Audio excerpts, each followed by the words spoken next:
we're going to be getting into a game I'm pretty excited to get back into today. But first, let me say hi to everybody. Franco, congratulations on the first. No surprise, you're the first one in here. Earth Nuggets, hello. Nancy, hello. Stadium Arts, of course, hello. Fedora Energy, you like that title? Because he does. If anybody, he's got Fedora Energy. Jacopo is big time Fedora Energy. Speedster, how are ya? How are ya? And, Lurking Horror. Hi, Moss Floyd, of course. We were already chatting. I think that's everybody that's snuck in. Hope everybody's doing well. We're getting right back into things here. We're going to continue the house in Fata, Morgana. He'd be a Redditor for sure.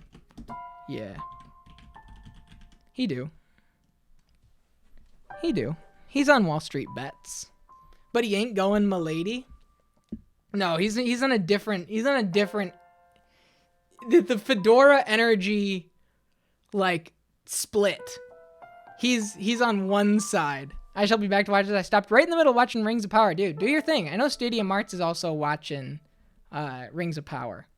Right, Jacopo's Diamond Hands Energy, for sure. And he loves arguing about politics. Yeah. But let's give a quick recap. The house in Fata Morgana, for those who haven't been here, from the start, I'll give you the from the start, very, very, very condensed version. We woke up in an old, rundown house, right? This big mansion.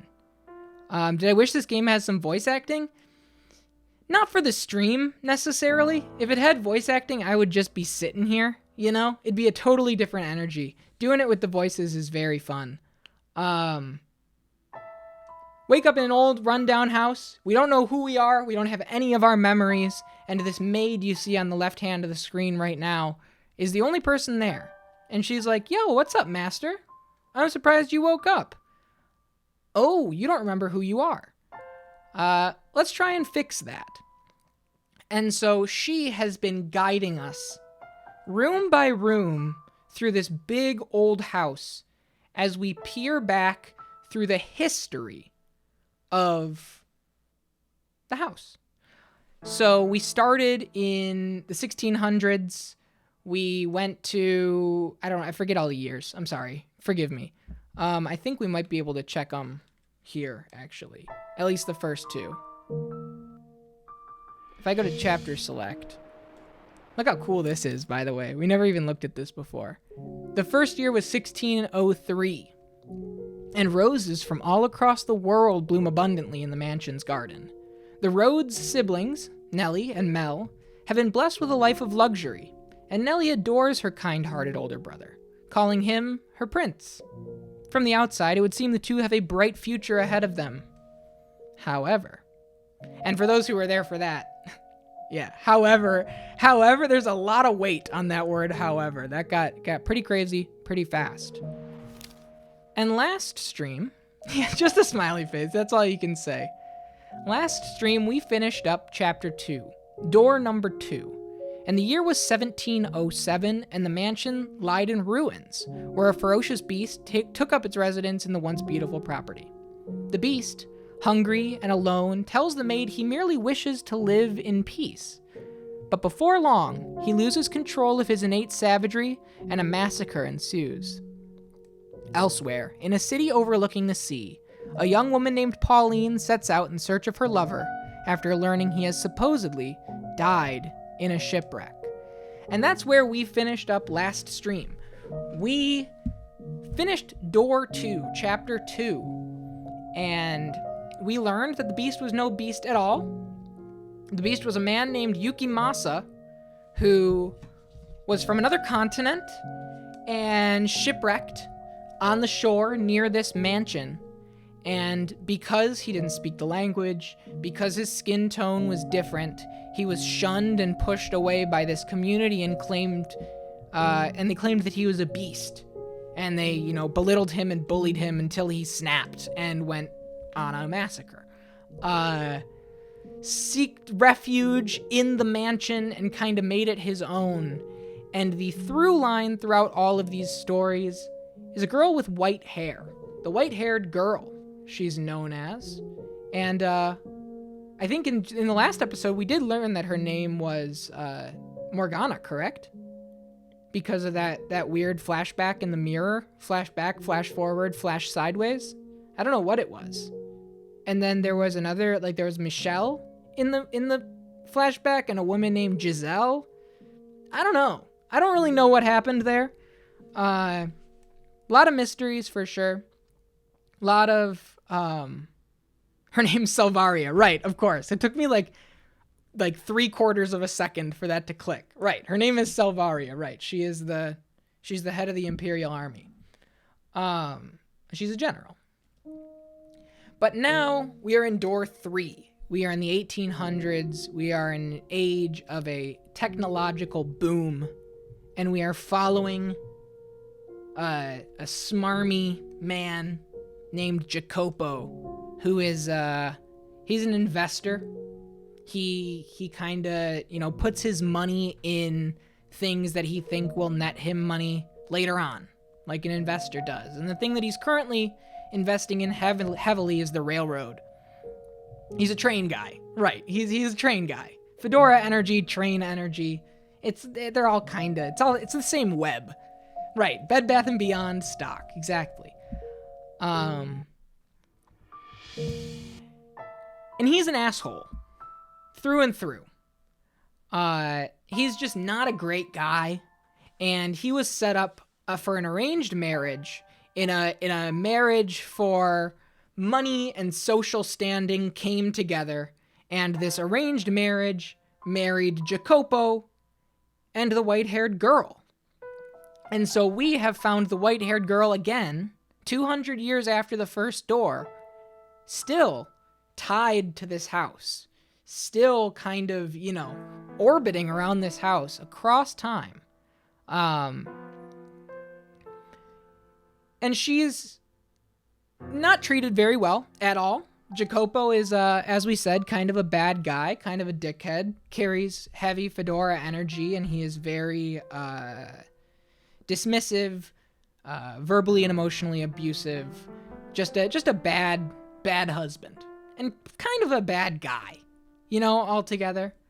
For now, as we know, this game, anything can change on a dime. At any moment, we could some corner could turn and we learn shit about him that's like, what the hell? Okay, well, here we go. But for now, our understanding is he's just not great. And I'm sure he'll get better and it'll have a happy ending. Right, that's kind of been the par for the course, right? As well as the head of the maid inside the house, the head maid at the time of this third door, besides the maid, the standard maid who's there across time as well, a woman named Maria. And she is the white-haired girl's really only confidant. She's there hanging out with her, kind of gives her, a shoulder to vent on. Not necessarily a shoulder to cry on, but just like, hey, we can talk candidly here. Like, tell me about Jacopo.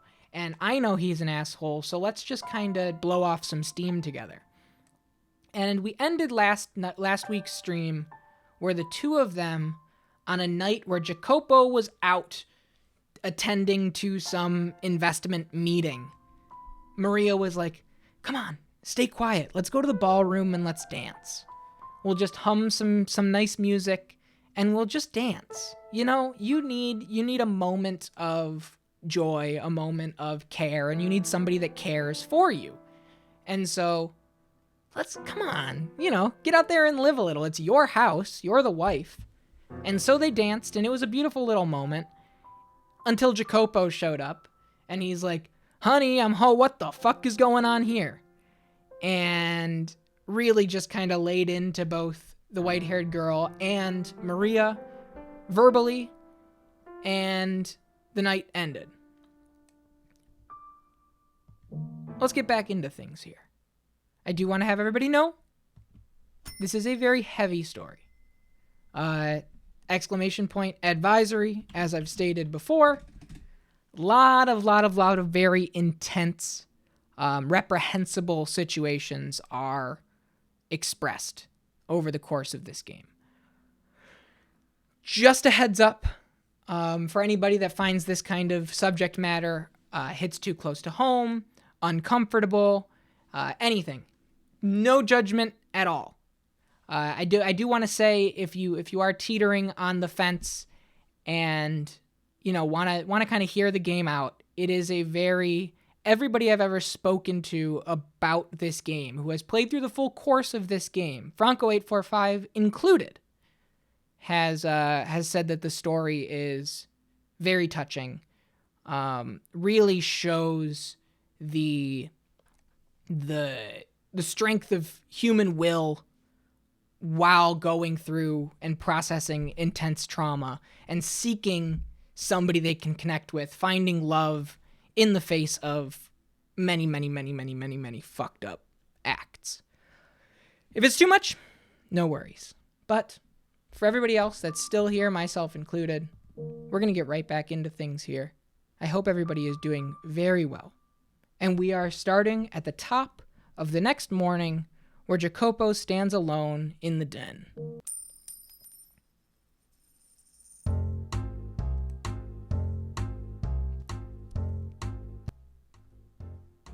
We're back.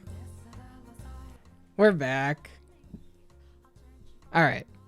Let me get a little bit more volume here. How about this? Because I changed all the volume levels, so I think we can get a little louder because my voice will be a little louder to match it. I think that'll be all right. The next morning, Jacopo stood alone in the den by the billiards table. He appeared to be rather agitated. His face was twisted into a frown, his pointer finger tapping restlessly against the hard surface of the table. Evidently no longer able to stay in one place, he paced a circle around the table, then swiped up a rack and a cue, setting up a game of 9-ball. I'm not intimately familiar with the ways by which men entertain themselves, but in truth, I was bewitched by the sight of him leaning over the table. It almost seemed as though a steel rod ran straight from his shoulder to the tip of his outstretched finger, upon which the cue was secured by another finger looped over it. With a smooth, flowing motion, he thrust the cue forward slightly, pulling it back, and repeating the process once more, before ramming it into the cue ball, sending it rolling into the diamond of colored balls. A chorus of clicks and clacks emanated from the center of the room. Balls collided with one another and ricocheted off the cushioned walls, a few landing in the pockets situated around the edge of the table. Jacopo appeared to have accomplished this with little trouble, but I imagine merely striking the cue ball with the stick would be rather difficult for someone inexperienced. But, despite this accomplishment, it seemed to only exacerbate his agitation. Lousy positioning, he muttered, though I hadn't the faintest idea of what he was talking about. What should have been a game for his enjoyment, he went about with a constant look of exasperation. I suspect he was using it as a way to blow off steam, and as a result, the tension in the air was palpable. I felt it would be improper to intrude upon him, even considering my distaste for the man. There was an undeniable beauty in every motion he made, every perfectly audible clack of billiards balls bouncing off one another. It was an enchanting sight. But then, someone without the slightest regard or appreciation for beauty came marching in with a hammer to shatter it like glass. Gotta say, that was pretty impressive. A man leaned against the frame of the open door. He was neither a resident nor a worker of the mansion. The man's face was covered in scraggly stubble, his body draped in grime-caked garments. His eyes were sunken so deep, it was as though I was looking at a fleshless skull, though there was a feral glimmer in them. Needless to say, he was not prim and proper. How long have you been there? Not long, but man, I can't help laughing. You were completely in your own world there. What do you want? Why don't you send a maid for me? Don't be such a hard ass. We ain't strangers, man. Why should family have to go through the maids to see you? That just ain't right, brother. Your door should always be open for family. Enough. I'm not your family. We're bound by something even stronger than blood. By our family. Our Casca. Don't. You only ever bring up the Costco when it's in your interest. Oh, Oh, scary. Come on now, what happened to you, little Jack? hey, that's like a hair tossle moment. Hey, where'd the little boy who used to call me Uncle Tommy go? Don't you dare use that godforsaken name. Get the hell out of my sight. What in God's name are you doing here? The man hailed from the same country as Jacopo. They had a peculiar relationship. Though they were not blood related, he referred to Jacopo as family. They came from a sunny island in the Mediterranean Sea, a place of many unique customs and an entire underground society. Casca was a word that originated from and referred to those underworld families. It would be another 30 or so years before organizations like theirs received much public attention. At the time, they were not widely known. Just a short step into the future, and they would grow so powerful, the very mention of them would send a chill right through the room. Hey, no, that's no way to talk to a fellow Berzati. You're on the short list to become the next Capo Famiglia. We respect our brothers. That's how we operate. I could go home and say you threw me out of your house. How'd you like those rumors to spread? The soon-to-be Capo Famiglia wouldn't even listen to a little request. I very much doubt you said it. You could say, I very much doubt anything you said could damage my reputation. I ain't been exiled yet. As long as I'm still one of them, they won't ignore me. Oh, that's some mighty fine-looking whiskey you got there. Don't mind if I do. Nothing here's for you to drink. Booze is my lifeblood, man. Mine too, brother. Booze and pissy tea. I've never drank in my life. I've never been drunk in my life. I bought a bottle of Dom Perignon for my 21st birthday. That's it. No love for a brother? You worthless leech. It surely won't be long before you find yourself in exile. If you're lucky enough to get off the hook with just exile, that is. A child could snap that scrawny neck of yours. Hey, if I'm gonna go, I'd rather go tied up, tortured for days, and covered in tiny little cuts from head to toe. Yeah, I was surprised that Ricky is teetotal mode. When I heard him say that for the first time, I was like, yo, shout out. You know, we have like a connection that I didn't even know we'd have. I don't know, obviously, Ricky's history, familial or whatever, but that was my big reason. One of those things that just like, I'll never miss it if I never start. And just given the history of my extended family, it's just like, I don't know. I've never had a draw to have alcohol. I've never been tipsy. I've never had anything. As I said, I had like a ceremonial joke glass of champagne. Or I pulled from the bottle, I think. Ricky just ain't interested in changing how his brain works like that. Yeah. That's a big thing for me. I don't know. That kind of stuff, like, it's a lot. It's more fun to be the designated driver and watch your drunk pals act like fools. And I've done plenty of that. I've babysat shroom nights. I've been designated driver. I've been designated walker, you know, like at like college parties and things, just getting people, funneling them back home. I'm totally down with all that, but yeah, never been drunk. Anyway, you disgust me. No familial stuff, he explained, he just doesn't vibe with it. Yeah, I have an uncle that's paranoid schizophrenic and, you know, self-medicates a lot with alcohol. And members of my family have been part of 12-step programs and stuff. And, like, for example, my dad hasn't drank in 35 years. Like, just at all. I think he was, like, 25 or 26 when he was like, you know what? What the hell am I doing? And just quit outright. And so I grew up with no alcohol in the house because my dad never drank. And between that and like a deep, intense fear when I was, you know, around 16, I was very, very scared that I would, you know, start onsetting symptoms of paranoid schizophrenia. In the era that all my friends were starting to drink and stuff and starting to party, I just didn't partake. I just had like a, you know, such a close uncle family like that has a illness like that. I, just avoided it. So, anyway. Hey, call me a carnal adventurer.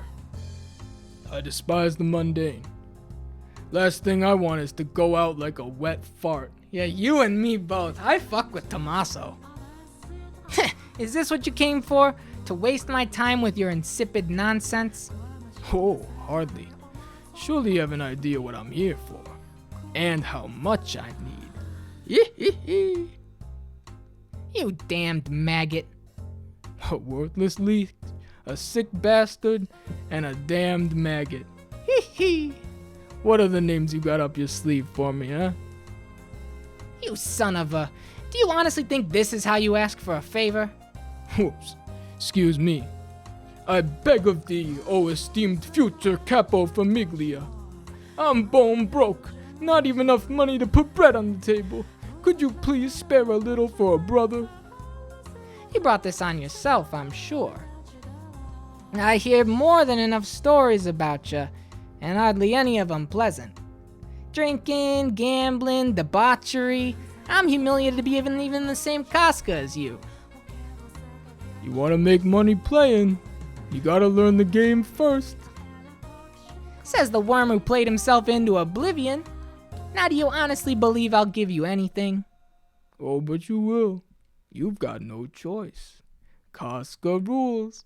You're required to help a fellow countryman, especially considering how few of us there are stranded on this colossal landmass. You won't even notice the money's missing. It ain't because you can't, but because you don't wanna. But Jacopo, being a tight ass does nothing for you. Me coming to you for help keeps your good name clean. That's the thing about being boss.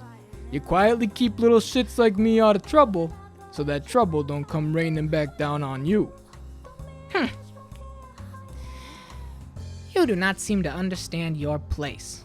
Rather than lecturing me, you should be on your hands and knees, begging and crying for my help. If that's what you want, I'll gladly comply. Happy to kiss your boots while I'm at it. Don't even think about it. Know this, there won't be a second time. I'll be reporting your conduct to the family back home. I look forward to seeing how they deal with you. Just try to have a little mercy, would you? Hey, is there a maid around? It doesn't matter who. How may I serve you, master? Hey, get a single stack from the safe. Here's the key. It goes without saying, but don't touch anything else. Give the money to that man as you're escorting him out the door.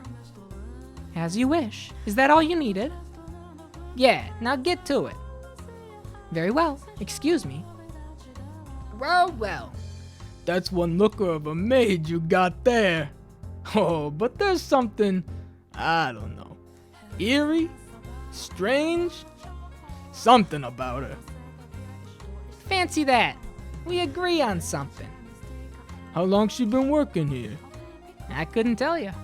As I recall, she came with the house. Is that the kind of woman you fancy? A gal you can't read will always be interesting. Is that so? Now that he mentions it, how old is that woman? I suppose it doesn't much matter. Oh yeah, Jacopo, one other thing I wanted to talk to you about. What is it this time? And if it's more of your blather, I'll shoot you dead where you stand. No need for threats. Hey, this one's about your better half. What about my wife? Well, to put it simply, yeah. She came to me asking for advice, looking a little distressed. My wife? Asked you for advice? Yup. From the sounds of it, you're pretty rough on the little lady. That just ain't right, man. You managed to snag yourself a broad that pretty, you ought to treat her at least a little better, you hear? She looks good with a smile, and you gotta make her show it to you every once in a while. Why would she come to you about that? Hey, don't ask me. Maybe she ain't got no one else to talk to. Hey, for whatever it's worth, I am part of the same Casca. Guessing she thought I'd get through to you easier? Really, you just have to put a little more thought into how you act around her and she'll be smiling for you like always. Oh yeah, I got just the thing. Women love this stuff. I'm sure she'll be thrilled. Is that perfume? Haven't you heard? Everyone's talking about it. I'm a big fan of this stuff too. It smells great. Pretty girl smiles at you wearing some of this. Any man in love in an instant. You've never given her nothing fashionable before, have you? It may look just like scented water, but you can't let that fool you. Go on, give it to her. You like a nice smelling lady, don't you? A little bit of scent can give a different flavor to your nighttime excitement. Hee hee!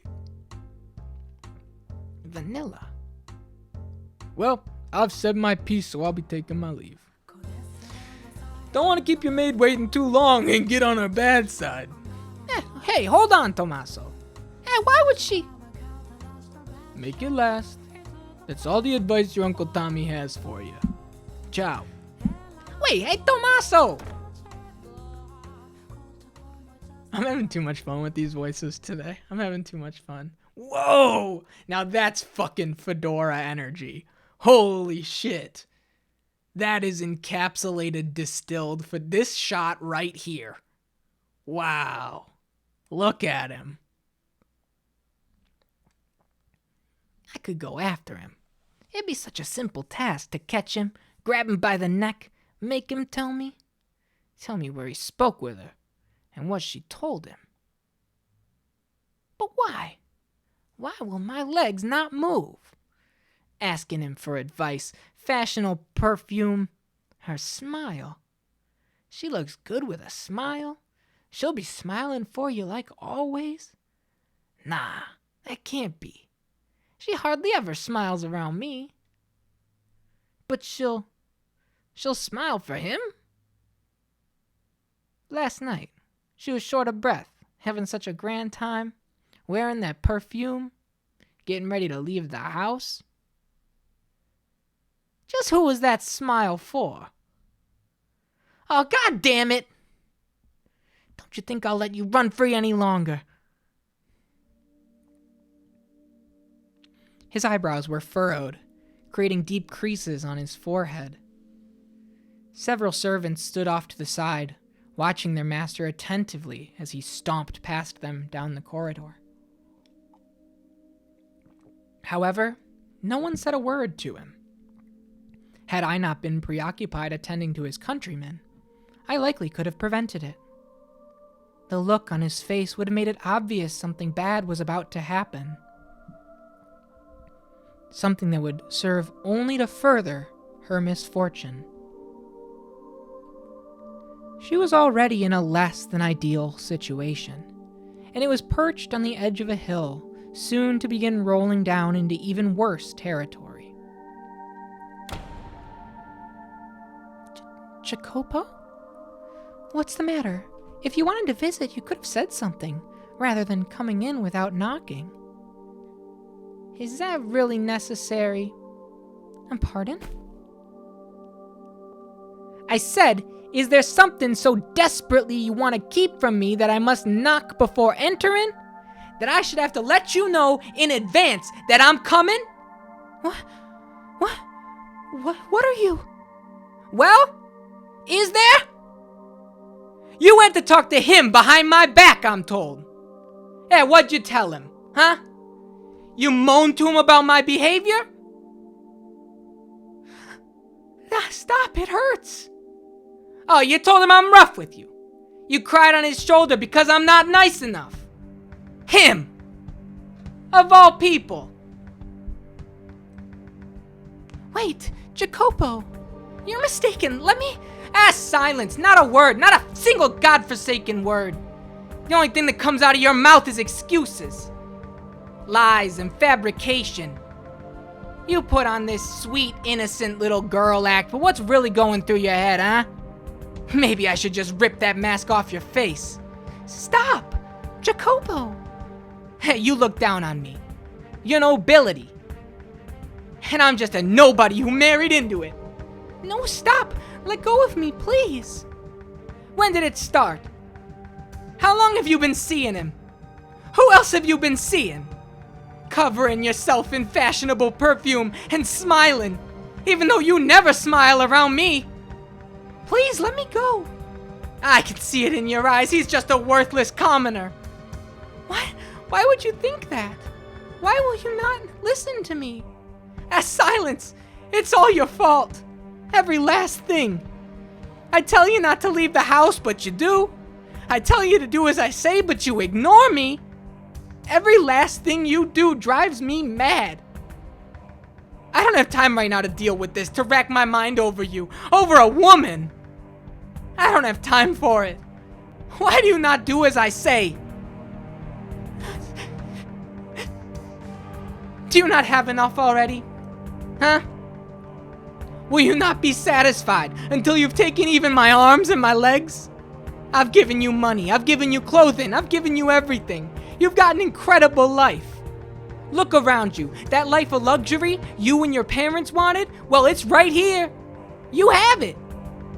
What more could you possibly want, huh? Why do you insist on being unfaithful? Unfaithful? You think that what I'm doing is unfaithful to you? Well, how else should I describe it? You leave your room, despite my ordering you not to. Don't think I don't know. When you came to the den the other day, you had your eyes on the other men. No, I did not. I had no such inclination. Enough. Not another word from you. I have no interest in your excuses. If that's how you're going to act, then say goodbye to your freedom. You're forbidden from leaving the mansion, or your room from that matter, or even speaking to the other servants. Oh, I know what I'll do. I'll make you a new room. Too many people come in and out of this one. It'll be somewhere quieter, out of the way. Oh, you like the garden? How about I put it there? If you leave that room without my permission, this time I'll kill you. Why? Why will you not listen to me? Jacopo, the master of the house, likely loved the white-haired girl. This is what I saw in their exchange. Normally, love is supposed to be sweet, warm, wonderful emotion. It makes you care for, value that person even more than yourself. But it was the exact opposite for him. I never knew that love could be such a painful thing. How did his love end up so twisted? What did he expect to happen by confining and abusing the woman he loved? Perhaps he was conscious of that. To be human is to sometimes find oneself driven by uncontrollable internal impulses. A few days later, Jacopo dragged the white-haired girl from her chamber and led her outside. The garden she had once loved was now a thing of the past. It had become a dreary space. Nary a rose in sight, and being taken there did nothing to improve her mood, only sadden her further. The cold, gray piles of metal freckling the barren earth seemed to mock her. Her husband led her, the lady of the house, to a shed that had been repurposed into a Spartan living area. She begged and pleaded, but Jacopo would not have it. He shoved her into the sad little shack and locked the door.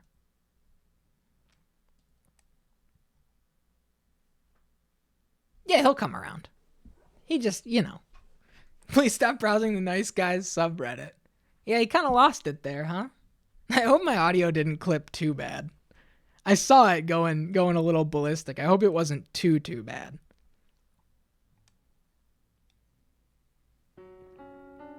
It was okay. All right. How did things end up this way? Why? All I wanted was to go back to the way things used to be. For us, to be able to smile around each other. It had been several days since Jacopo had locked her in the shed, and her day-to-day life was only growing more arduous. She was under constant surveillance. The door was only unlocked to deliver her meals, 3 times a day. And despite what an unfortunate situation their employer's wife found herself in, the maids chattered and gossiped and giggled freely. Not even in the shadows, out of her presence, the tactless young maidservants whispered directly to the white-haired girl when they brought her meals. "Look at you, madam, caged away like cattle." I could almost hear the sound of cracks forming in her heart. I imagined she had gotten to the point where she was having difficulty merely holding herself together. She had done nothing wrong, and yet she was forced to live this life of insults and mockery, of ridicule. The only reason her tenuously held spirit did not completely shatter was because she had her one and only ally. The maid Maria volunteered to attend to the white-haired girl. Maria took over the duty of delivering her 3 meals, meaning the other maids stopped coming by. And that relieved the white-haired girl's mental and emotional stress considerably. Maria became her sole conversation partner, her sole companion. She did not leave as soon as meals were finished, instead remained in the shed with the white-haired girl for some time.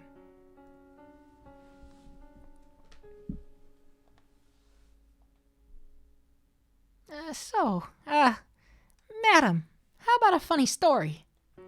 I flubbed up pretty hard the other day. You want to hear about that? So, a couple of days back, I didn't get enough sleep the previous night, right? So I'm helping out in the kitchen. I'm half awake, plating up some food, and when I go to bring it out to the guest, my heart about leaps out of my mouth. Guess why? What I thought was a plate was actually an ashtray.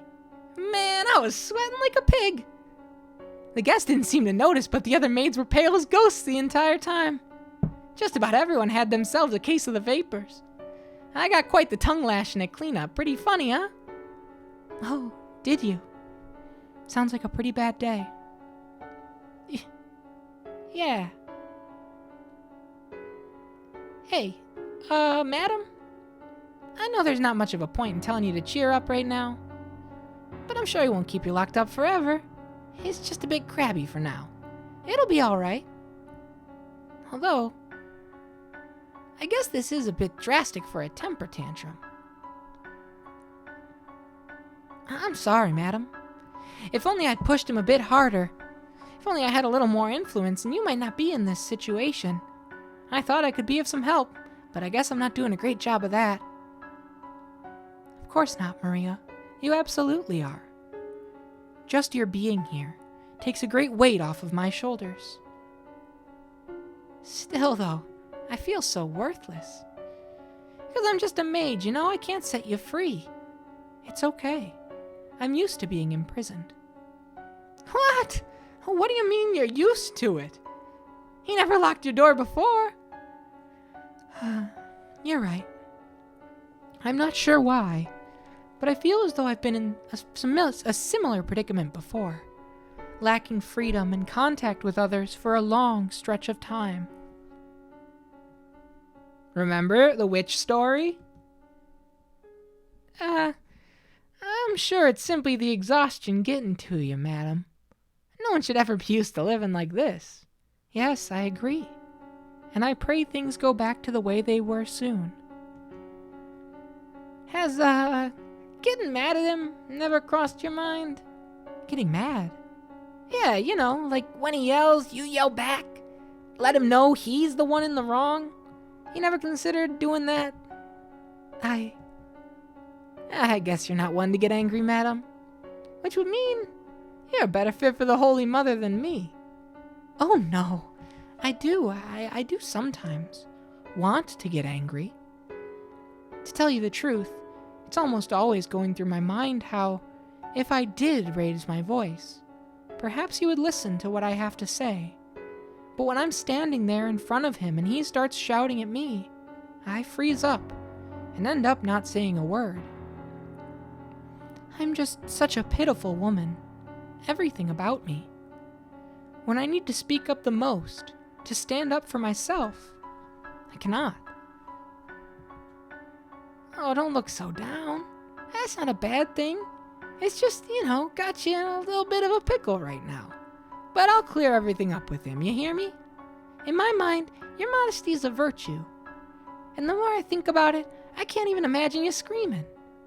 I like you better the way you are, reserved and ladylike. You can leave all the yelling to me. I'll do whatever I can to help you, madam. Were you able to clear up his confusion about the night when we were dancing? Oh, about that. Sorry, he just wouldn't hear it. I see. But I'm not throwing in the towel. I'll keep trying as long as it takes.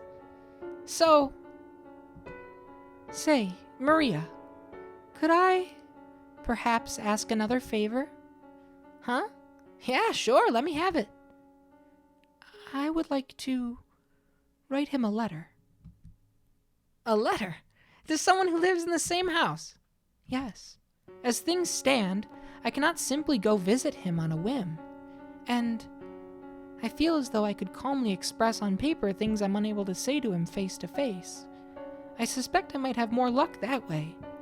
I also believe he would be more likely to maintain his composure, reading my thoughts in a letter, rather than hearing them from my mouth. With it, I can clear up all the confusion, and things can go back to the way they were. A letter, huh? Interesting. I'll write the letter, which I would like for you to deliver to him. May I ask that of you? Absolutely! Not a problem. Thank you, Maria.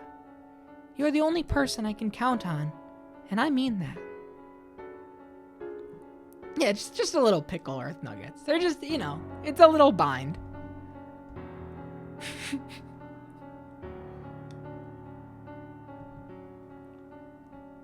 Why? How did this happen? Why would she betray me? I wanted to give her a decently happy life. I didn't want to get violent with her. Yet when I saw her face, when I heard what she had to say, I couldn't restrain myself. I guess what it comes down to is that, no matter how hard you dress it up, I'm still a Berzati.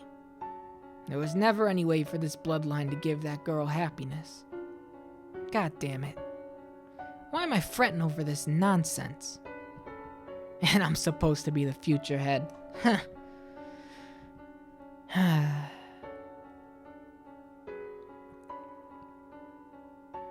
An illusion. But they're dancing. They really are. And they look like they're having a wonderful time. Are you sure it's an illusion and not something else? To me, it does not seem to be. I cannot see it as anything but two tiny people dancing. Yeah, that's how it works. You reach out your hand and try and grab them. You won't be able to. Ah, you're right. That's a shame. I didn't think you actually would. But it's the most precious thing. They look as though they're dancing atop my palm. It's almost frightening how much innocence rests within those hands. It's as if they've been completely cut off from all the world's filth.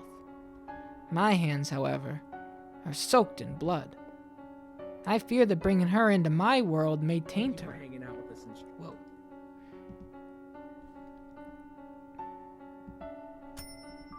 Missed one line, because my computer opened.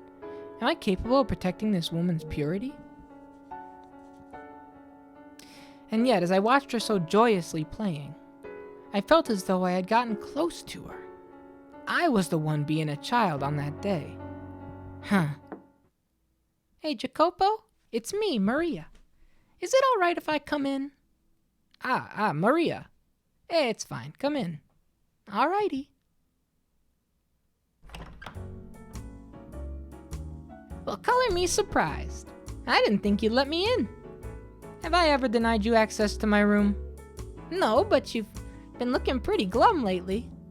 I've never exactly been a cheery man. True enough. I know you told me before not to talk about your wife, but I'm gonna stick my nose where it doesn't belong today. There's been a lot of chatter among the maids lately about you getting rough with her. I mean, you've got the poor thing locked up in a shed outside. You're not leaving the best impression on anyone. You here to box my ears? I don't know, 50-50? The other half is, well, I'm concerned about you. I know you're not the kind of man to threaten someone without a good reason. You're not.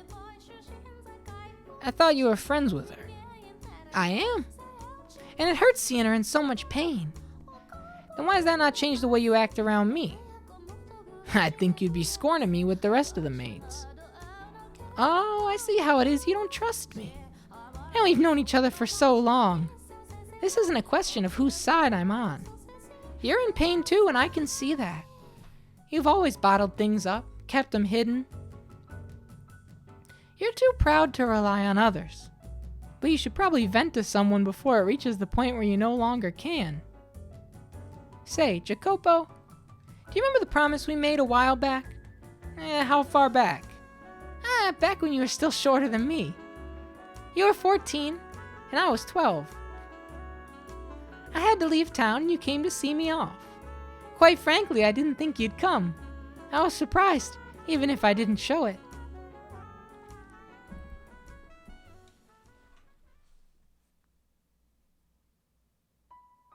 Jacopo? Where's your dad? Or are you here alone?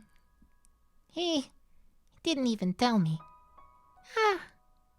There's no reason you have to leave town. My old man says the Campanellas have more power. I should be the one leaving. It's not that simple. Grown-ups have a lot to consider. So don't give me that look, Jacopo. We were kids, but we kind of started to catch on to the situation with our families and to the bonds that land held on us. Although we didn't know any of the details at the time. My grandpa owned all the land the city was built on, but he was a very conservative man. He didn't really try to spread his influence, instead opting to fortify what he already had. I don't know exactly when it first started, but organizations were used to administrate cities. And when we were kids, my dad was the Capofamiglia, and my grandpa his consigliere. But just because he was an advisor doesn't mean he was powerless. While my dad made the decisions, my grandpa was the only one allowed to fight him on them.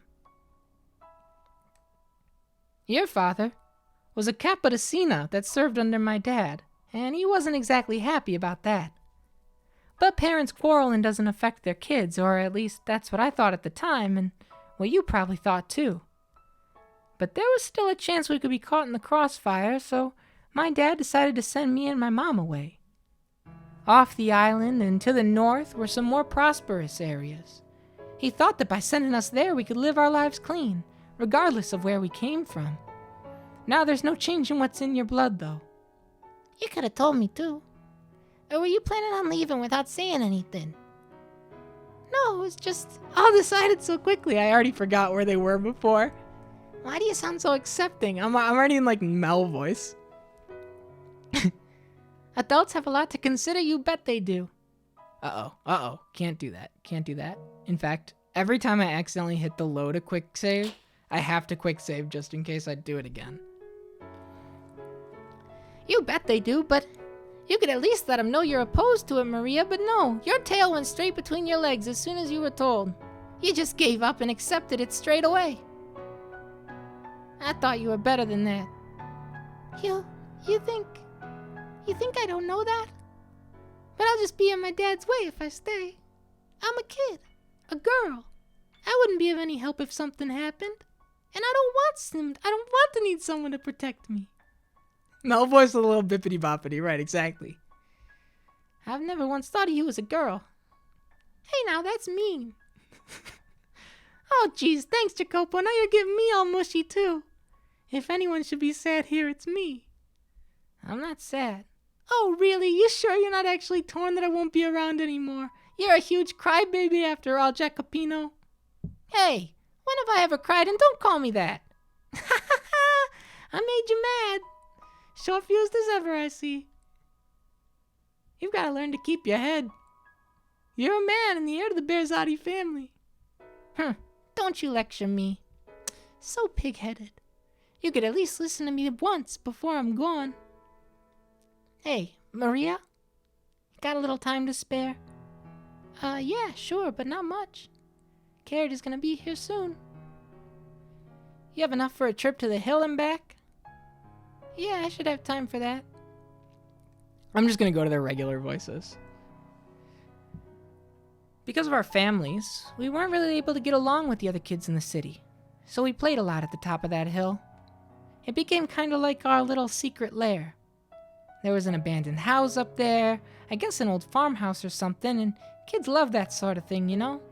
We called it Casa Nostra, our home, and we pretended it was actually ours. We drew circles on the wall in chalk and we used it for target practice. We brought up a bale of straw and used it to make makeshift beds. When either of us got into fights with our parents, we'd stay the night here instead of our home. In retrospect, I'm sure they knew where we were going and just let us do our thing. Oh yeah, there was this one time we were playing around and a huge storm rolled in, trapping us there. The wind wasn't just howling, it was screaming bloody murder.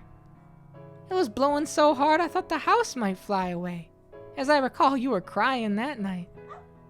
Hey, Nero, you here to see me off too? Aha, there you go, wagging your tail with that dumb look on your face. You have no idea what's going on, do you? It wasn't just the two of us who had made Cosa Nostra our home base, though. There was one more. A stray black dog. I'm pretty sure it didn't actually have black fur, though, and it was just really, really dirty. Of course he doesn't. He's a stupid animal. Oh, don't talk about him like that. He's one of us. Yeah, what were you planning to do about Nero? Just leave him behind? Nothing else I can do. Can't bring a dog in a carriage. Besides, you're here, so it'll be fine. You take care of Nero, all right? Yeah, he doesn't like me. You're the only one who can take care of him. Maybe so, but I'm not coming back. He'll starve to death if you don't figure something out. He's a puny runt. I bet he could win a fight for scraps. I doubt he could win in a fight for scraps. Come on, do it for me. You said you won't be coming back. Did you mean that? Are you absolutely never returning to this town? There's no telling what may or may not happen, so it's best not to get your hopes up.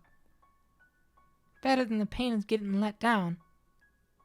Well, I've turned into quite the cynic, huh? Maybe if I'd been born into a more normal family, I'd be in my room with a pile of dolls right about now, my head in the clouds. I can't imagine you doing that, nor do I think that's normal. Well said. Hey, stop that, Nero. Quit licking me. It tickles and you reek. Maria? What is it? Come back. I don't care if you don't know when it'll be. Just don't say you'll never return, alright? No one knows how things are gonna end up. Maybe my old man will gain more power. Or maybe yours will. If things continue as they are, it'll be your old man. Then, down the line, I'll work in service of the Campanella family. And that's just fine by me. But even if that's not what the future lies, even if that's not the future that lies ahead, I promise, I'll make a place for you. So, Maria? Question. Do you have a crush on me? Oh, what? Kidding, I'm just kidding. No need for a conniption fit, I was just playing around. Here I am trying to have a serious conversation and then you... Listen to me, I don't have any of those, those kind of feelings for you. I consider you a lifelong friend, my one and only friend. And that's why I came to see you off, okay? And that's why I'm telling you this right now. Whether you're a girl or a boy is irrelevant. Friendship lasts much longer than something so fanciful as romance. Now, am I wrong? Don't laugh, damn it, it's humiliating. I'm not laughing at you. I'm laughing because I agree entirely.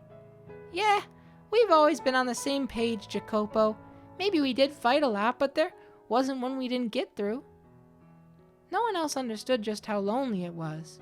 Wearing a mask for all the other kids, trying to fit into their little happy circle. We couldn't afford to be found out after all. Neither of us had any real allies, except for each other, of course. Nope.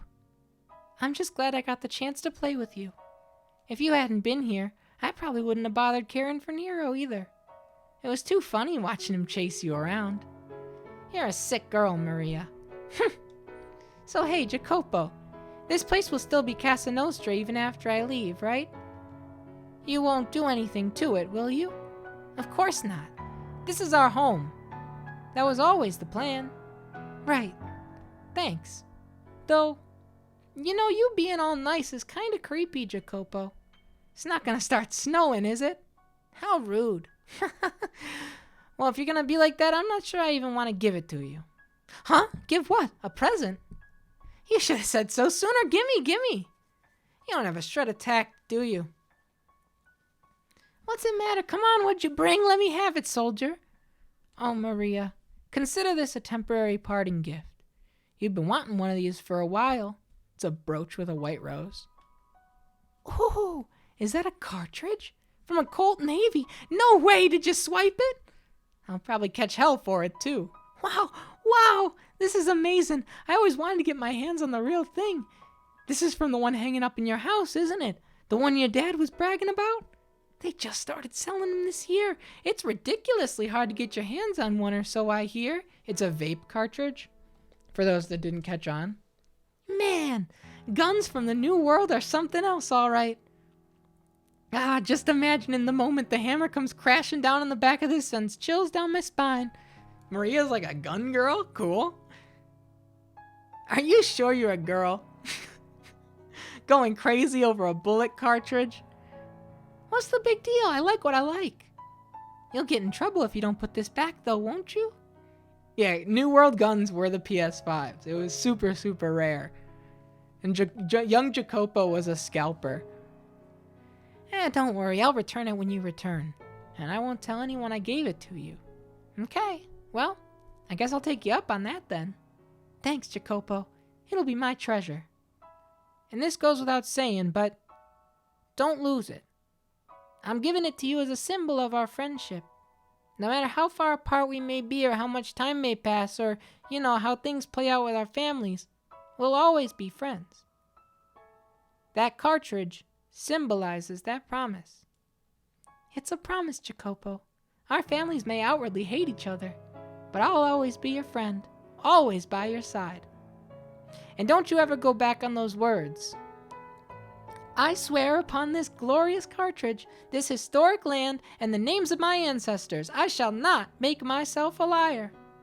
I trust you, Maria. We'll meet again. It may be many, many years from now, but that won't change a thing. Our friendship will never fade. Wow. Lore. Jacopo lore.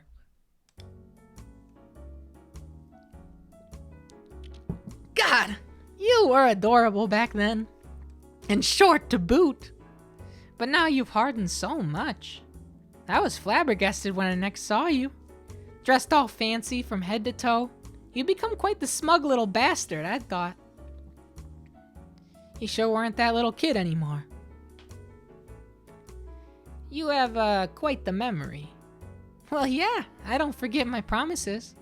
And I'd never forget I said I'd always be by your side. Now the question is, did you remember? I did. I remember every word you said that day. And as I said, I left Casa Nostra as it was. Though it is quite some distance away now. I imagine if we went back and did a little work on it, we could have it looking just like old times. And Nero? About a year after you left, he suddenly disappeared. And just for the record, I did take care of him as you told me to. I'm guessing he got in a fight with another stray or something. I searched, but I could never find him. Well, it has been more than a decade. Not everything's gonna be exactly the same. Now you, however, you haven't changed a bit from the girl you were all those years ago. Neither have you. Sure, you seem different on the outside, but, at your core, I believe you haven't changed at all. Still the same old Jacopino. Could you not call me that? I have changed quite a bit, unlike you, and I'm well aware of it. Say, Jacopo, do you consider me supportive? Of everything you could have said. Of course you are. You're constantly supporting me, past and present. You are proof of the existence of a kind of friendship that can transcend gender, blood, and any other such distinctions. It's honestly kinda bizarre seeing you without a stick up your ass. Wow, harsh words. Come on now, hear me out. You almost had me blushing there. Anyway, before you put that stick back up there, tell me something. Am I still your only ally? You are. Of everyone in this mansion, I'm the only one. Yeah. You know, if she would at least have a little more. The madam? You know, I didn't actually intend to treat her like that. Believe me, Jacopo, I know. I mean, you know, from a girl's perspective, what you did is pretty awful. But hey, I'm not a girl according to you anyway. I'll always be on your side, no matter what. God, I feel as though I'm being consoled. That's what I was going for. I should have never opened up to you.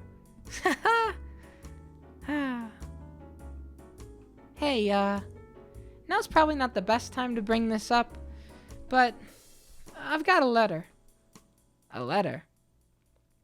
Written by the madam. Here. A letter from my wife. Yeah, let me see it.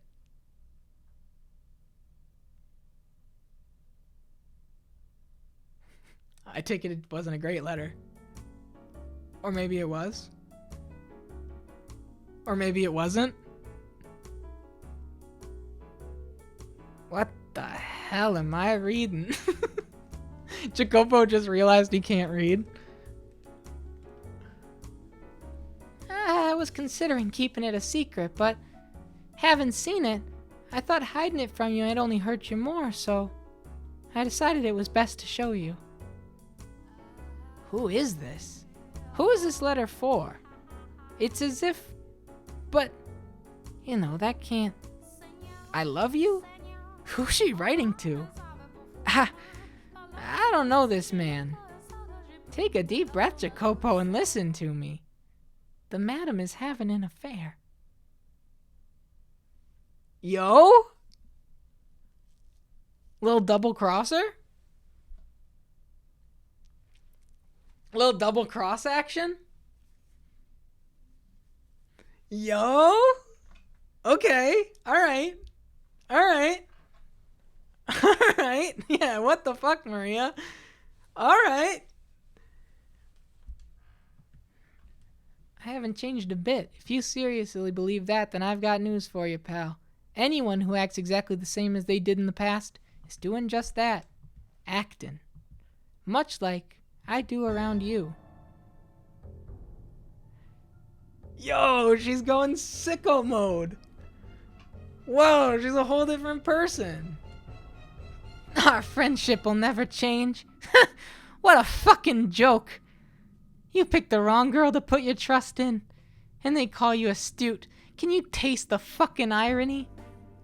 Well, that just makes things easier for me, but my God, is it suffocating playing the good girl. That stupidly cheerful little ray of sunshine, Maria. Ugh, sickening. On the other hand, the payoff is fantastic. I can't stop. God, watching him lose his cool was incredible. My sides hurt just thinking about it. You're telling me she wrote this? Well, who else could have written it? It's in her handwriting. Why? Why must she continue to betray me? Has she not taken enough already? What else could she possibly want from me? I told her to stay away from my gatherings. I had the rose garden torn down. And yet still she finds other men. I warned her. I told her it wouldn't happen again. That if she betrayed me one more time, that I'd kill her. Jacopo. Out of my way, Maria. I gotta talk to her and ask her what this letter's about and who this man is. Depending on how she answers, I may have to...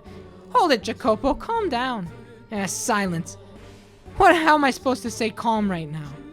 Listen to me. Relax. You try to talk to her right now, and you aren't gonna get anywhere. You're aware of how frenzied you are right now, aren't you? Besides, you think she's gonna tell you the truth even if you do manage to ask? Of course not. She may look all prim and proper, but that's not the real her. Listen, I don't think she's a bad person, but... Not a bad person. The woman who wrote this letter to another man. She crossed the line, you hear me? I agree with you there. She's gone too far with this letter, but remember, she's your wife. And the daughter of a noble. You know exactly what'll happen if you lose control of yourself and do something to her. It's not gonna look good for you. She may be nobility, but I have the Casca. We have our own way of dealing with these kind of problems. Still, it's plain as day, it'll only make a bigger mess. No one else knows about this yet. Listen, are you telling me to act like nothing's happening? When she so blatantly disrespects me? Jacopo, could you let me take care of it? You know, I'm friends with the madam. You know that. She'll listen to me. I'll make sure it gets through to her. You know, just how much you care about her? I couldn't ask you. That'd be disgraceful. It's nothing to be ashamed of. What did I tell you? I'm on your side, and you're on mine. We're in this together. You can ask me things you couldn't ask others to do. Listen, I've got tight lips. Anything you ask, I'll keep completely under wraps. Damn it. Yeah, you're right. You're right. Listen, I'm well aware that I always lose myself in her presence. Listen, if I try talking to her now, I probably will do something rash, yeah? I'll make sure everything works out. Got it? You and the madam can go back to the way things used to be, so you don't have to suffer anymore. I'll take care of it. I'm the only one who understands your pain, and I'm the only one who can help you out of it. Maria. Don't make that face, Jacopino. Thank you, Maria. Please, let her know that even if she is seeing other men, and even if she does silently mock me for not being of noble blood, that I still love her. That I don't want to raise my hand against her. Schemes all the way down, Draconics. I'm all for driving Jacopo up the wall in revenge, but this will not end well for the white-haired girl.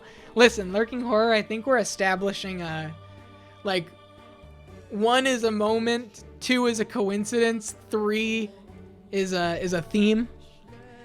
I think the bitter end of the white-haired girl in all of these situations is par for the course.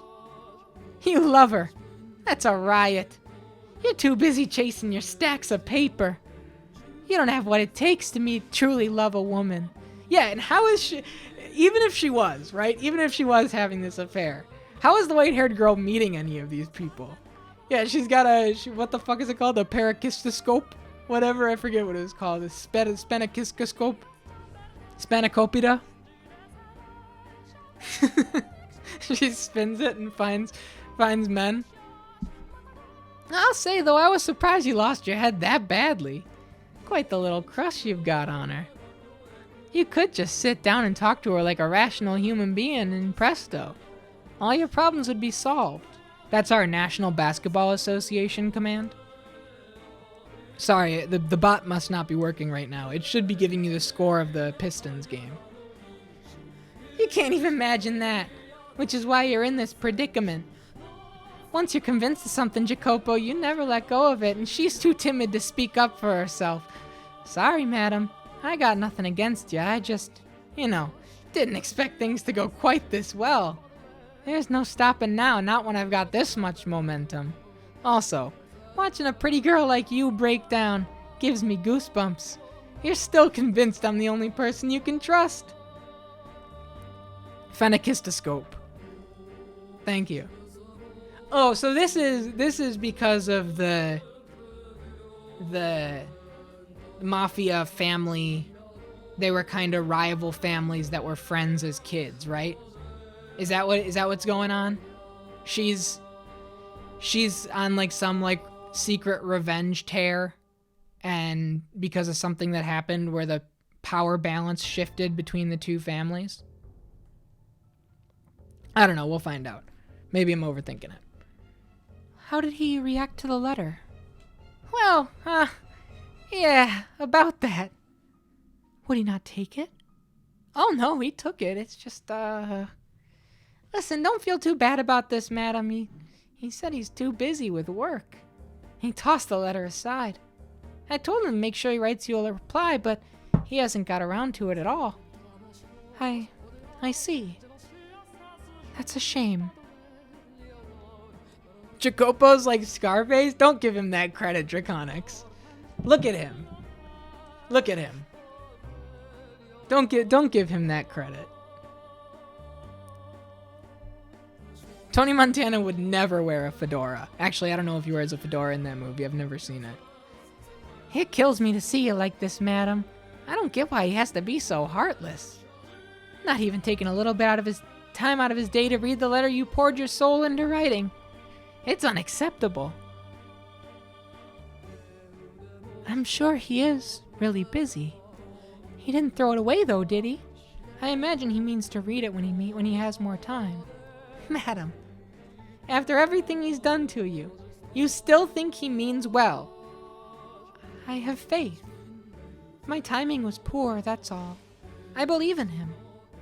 I believe that the day will come when he gives me his attention again as he did before. Madam. So, could I ask you to believe with me, Maria, to have faith that he will once more show me his love, and that mine will reach him? Something tells me that it'll all work out if you pray for it. Yeah, okay. If you're fine with me praying, I'll pray. I'll get down on my knees for you, madam. I'll have faith. Thank you. I would like to write another letter. When it's complete, could I ask you to deliver it to him? I'll give him as many as you want. I'll take as many as it takes for you to get through to him. Oh, this is fucked. You really ought to learn not to be so trusting, madam. Take a real close look, and you'll see exactly who it was that ground your happy little life into dust. Thank you, Maria. I'm the reincarnation of the Mother of God. Oh, God, I can't hold back the laughter. This is a stage of my own creation. We didn't have enough actors, so the playwright had to take on a role herself, but you know, that only adds to the excitement. Yeah, this is all my masterpiece. You're just ignorant puppets, dancing to my tune. From the first shot to the last, blind to whose finger's sitting on the trigger. Listen to me, Jacopo, and try to keep your head. I saw the madam meeting with another man behind your back. You know the arch in the rose garden? The far side's out of the sight of the mansion. Makes it a perfect place to hide. I saw her back there. From the looks of it, the madam's having her meetings with one of the men who comes to your business gatherings. And they don't act like they're just friends. Just to be clear, I don't have any solid proof, so it'd be best if you didn't mention this to her yet. Hey, you wouldn't want to start throwing around accusations only to find out too late that it was all a big misunderstanding. I'll get to the bottom of it, so you... I think the madam might have her eyes on several men. Being a woman, you know, I can tell these things. She's given these suggestive looks, but to whom I can't quite pinpoint. A lot of people come in and out of this house after all.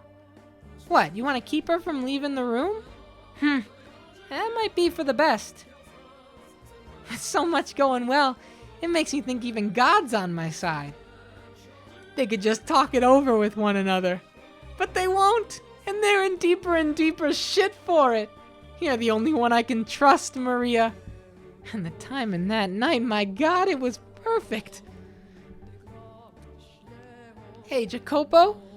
I could just be misreading her, but something seems off about the madam. Like, she's been on the edge or something. I tried to egg her into revealing what's going on, and she let it slip that she might be going out somewhere tonight. She's not going out with you, is she?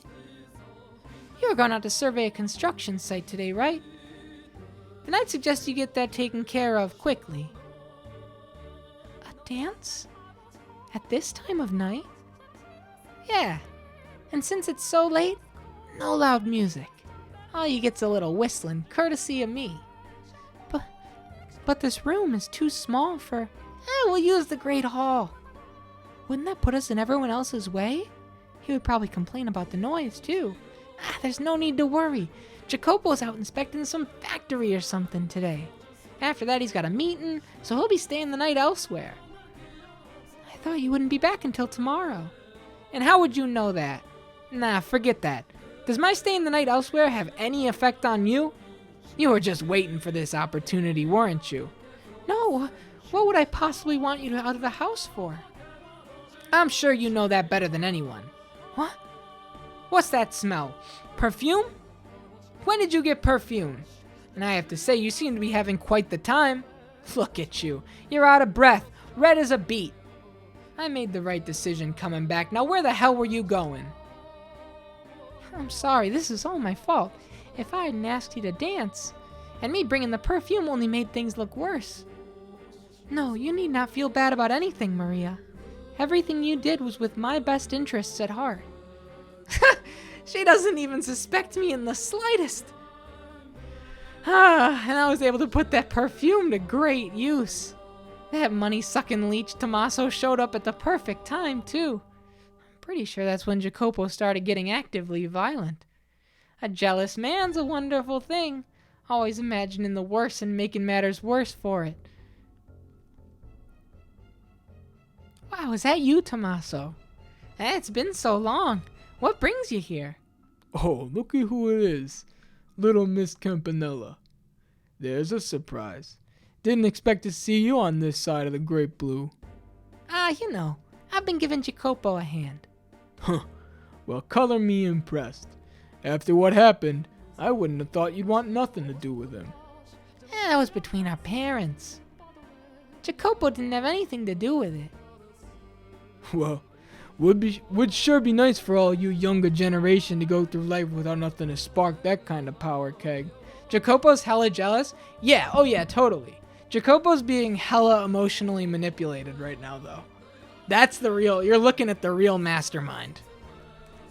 You're looking at the mastermind. It doesn't hand wave his actual actions or anything.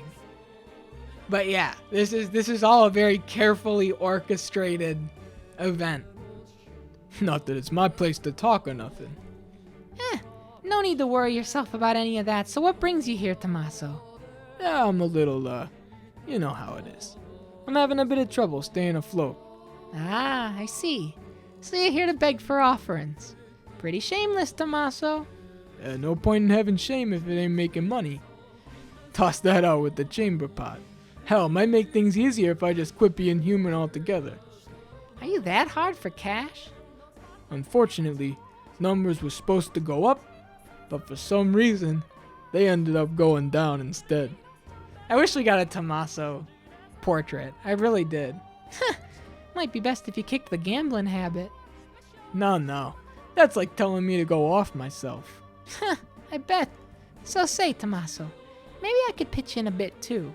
Oh, you mean it? That'd be a huge help. There's seriously not a scrap of shame in you. However, in exchange, I'd like you to do something for me. Someone whose face needs a visit with my fists? Depending on the number, I could possibly cut him into chunks and toss him into the ocean. Whoa, keep it clean. I'm not asking you to do anything like that. Well, what is it then? Something a lowlife like me can do? It'll be easy. It's nothing bad either. You're gonna talk to Jacopo, aren't you? Well, there's something I'd like you to tell him while you're at it. You know he's married, right? He can get pretty nasty with his wife, though. That's so. Sounds like she's got it rough. She does, and she's religiously devoted to him, too. I've been trying to nudge things in the right direction to get her back on good terms with him, but I haven't had much luck. Ain't that something the two of them should work through? Normally, yeah, but it's reached a point where I can't bear to sit back and watch anymore. I don't like seeing the two of them in pain.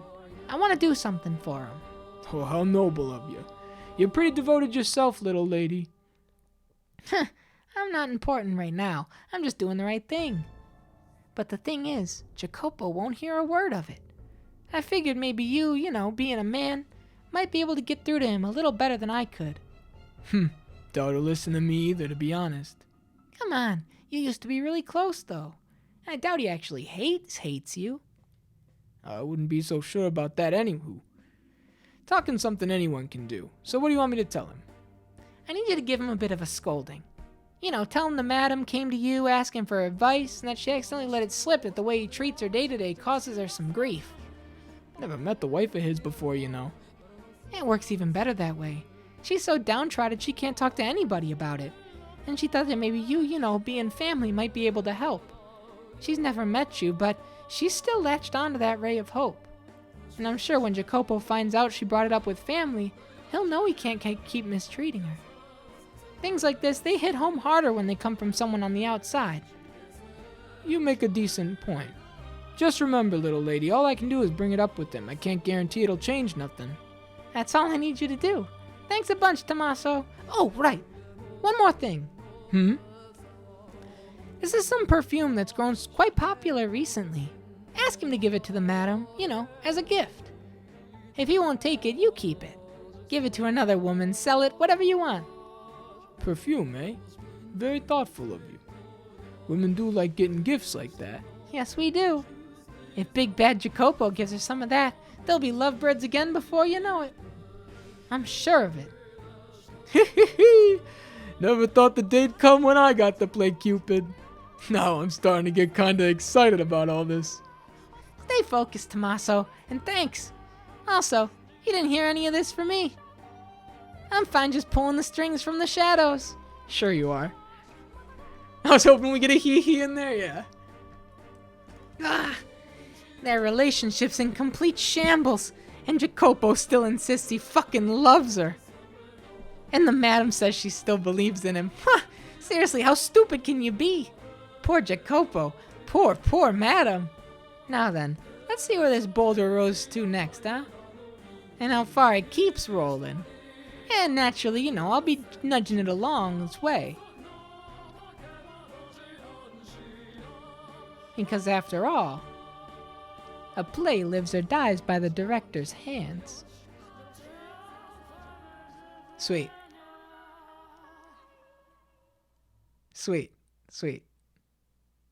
All right, I am going to refill my tea. It's 9:30. We're about halfway. And I will be right back. Okay, I'm going to kick it over to the Be Right Back screen. Enjoy the video game ads if you're subbed. If you're not subbed, enjoy the Twitch ads. I will be right back in just a minute. Let's go. Master, are you shocked? Or do you instead lament this development? I was deeply sorrowful, though to a lesser degree about Maria's true intentions, and more my shameful inability to recognize her machinations. At the time, I too believed that Maria was the white-haired girl's one and only ally. It was not until everything had drawn to a close that I discovered the truth. Then I now know how the tale ends, you say? Yes, that is correct. Well aware that it was not the case, I told you the story in a way that suggested she was on the white-haired girl's side. Oh my, I wonder if that constitutes lying to you, Master. I merely wanted to present the events to you in order, starting from the beginning, with Maria's ill intentions still veiled in shadow. I wanted you to know the same feeling of consternation I had experienced. Ooh, beautiful pick. Great shot.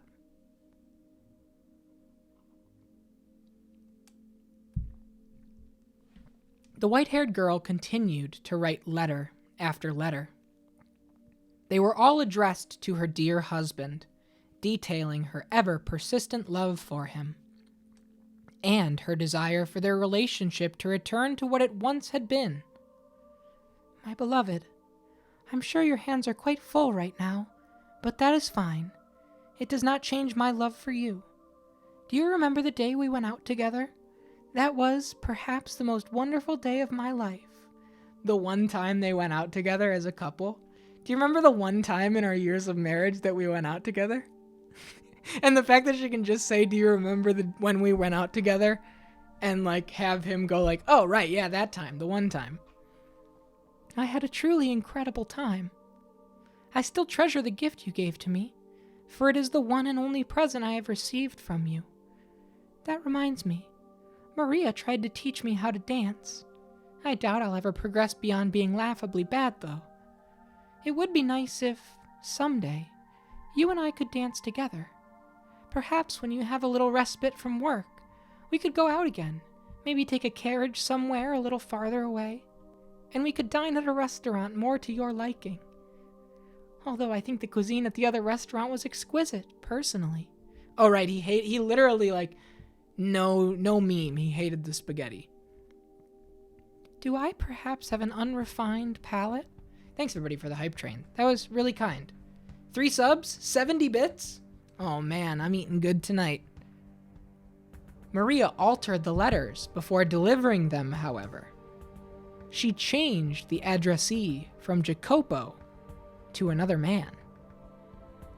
She would cut away the top of the page with Jacopo's name on it, and in the space below, write a different name. She could not have mimicked the white-haired girl's handwriting for the full length of a letter, but Maria could make a single name look adequately similar. And it would, after all, be quite difficult to notice minor discrepancies in such a small quantity of text.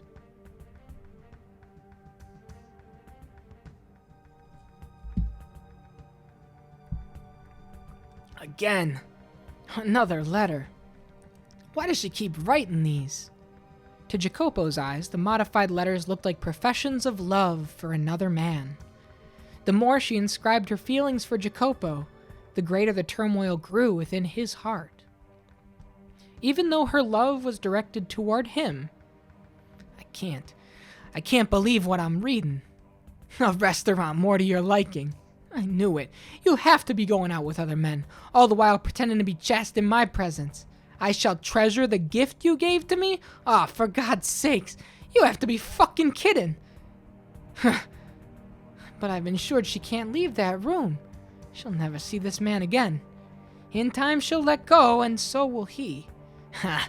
Listen to me, resigning myself to the hope that everything will fix itself. How did I end up like this? Such a pitiful man I've become. On the surface, Maria acted quite heartbroken at the sight of their suffering, but when she returned to her room, the walls echoed with her cackles. She derived a great deal of entertainment from their squirming. The more they writhed in anguish, the deeper her satisfaction grew.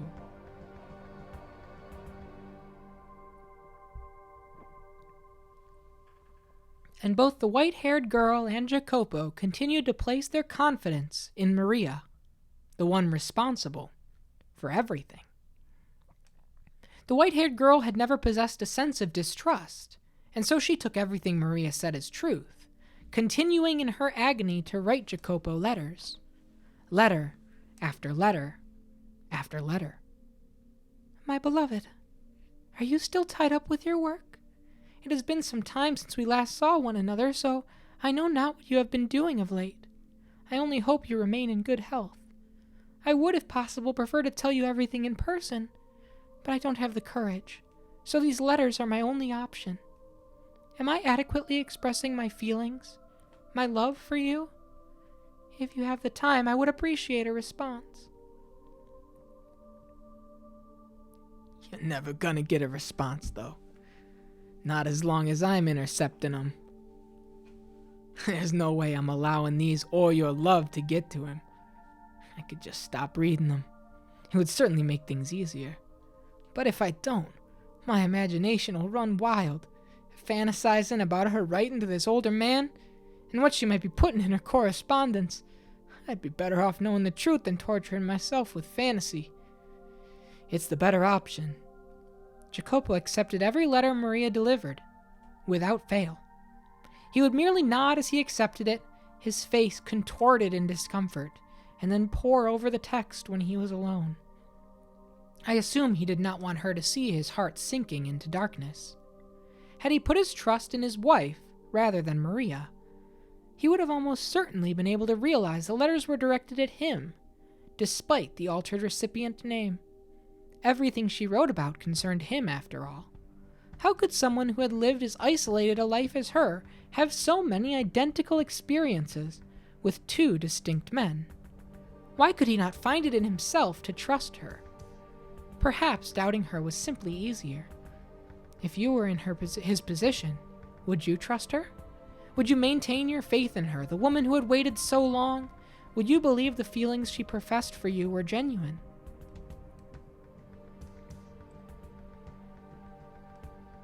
She continued writing letters, day after day, week after week, without hiatus. She had, by and large, run out of things to say, but that did not put an end to her letter writing. She simply repeated what she had written before. Nevertheless, they did not see one another in person. The white-haired girl, forbidden from leaving her shed, could only wait for her husband to pay her a visit. "My beloved, there's a little bit of fog out today. Weather like this reminds me of my home country. I was born on an island perpetually covered in a thick fog. I'm not saying I would like to return, but thinking about it does make me feel rather homesick. Does that happen to you? That reminds me, aside from that one time, you've not told me much about your homeland. It would be nice if we could pay it a visit together sometime. Speaking of which, before I left, an exhibition of some sort was held there. I was unable to attend, but perhaps you had a chance when it's near you. I imagine you would have, with your interest in new technology. Next time you have a chance, I would enjoy hearing what they had on display." This guy loves technology too. He loves all the new tech. He probably knows about the phenakistoscope. That's right, there was one. It was a year ago. It got quite a bit of attention since it was supposed to be held in Paris. I was busy. I was preparing for our wedding. I had no time to attend an exhibition. While I was doing that, giving you, a woman I had never met before, my full attention, you were giving yours to a different man? Had this been going on for that long? I want to do a shout out to Floyd really quick. Had he simply stepped up and taken action, he could have put an end to their stream of letters, each of which gave rise to further misunderstanding. He needed merely ask the white-haired girl in person to whom the letters were addressed whether what they described were true, and the twisted threads of his confusion would have all been unraveled. But he made no such effort, relying instead on Maria to serve as his intermediary. Yo, go follow Floyd if you guys haven't. Really, really, really fun stream to hang out in. And we were talking about music earlier. Floyd does like full music streams where he produces shit on the fly. And I've been really enjoying the Pikmin speedruns, which are really, really fun to watch. I've never watched that game speedrun before. And it's got way too much micromanaging for somebody like me to really master and love. But watching him play it, it's so sick when like he lands like getting certain Pikmin over a wall before the sun sets so that everything is in place for the next day. It's great. I feel as though I have now at long last come to understand just what kind of man Jacopo was. While he had a great deal of pride in his capabilities, he had far less confidence in himself as a person. If he'd had faith in himself, perhaps he could have put faith in his wife as well. Had his pride not been so twisted, perhaps he would not have been so afraid of being hurt. Indeed, he was afraid. Afraid of being rejected by her. Afraid to face a reality where his beloved partner scorned him, where the woman he loved laughed at him disdainfully, where she and countless others mocked him. The thought of it paralyzed him. The environment in which he had been raised played a significant part in his state of mind, I expect. Occasionally, the name on the letter would change. Maria was making the white-haired girl out to be having affairs with multiple other men. She could never do any such thing, of course. But Jacopo, thinking Maria to be his only ally, believed everything she said. If I could figure out who this man is and where he resides, why, I could make him tell me every last detail about his relations with my wife. But what if that information went public as a result? If news of her infidelity spread and were to reach the Casca?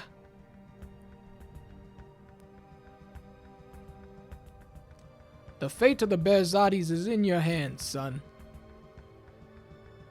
There's a limit to what we can accomplish on this tiny island.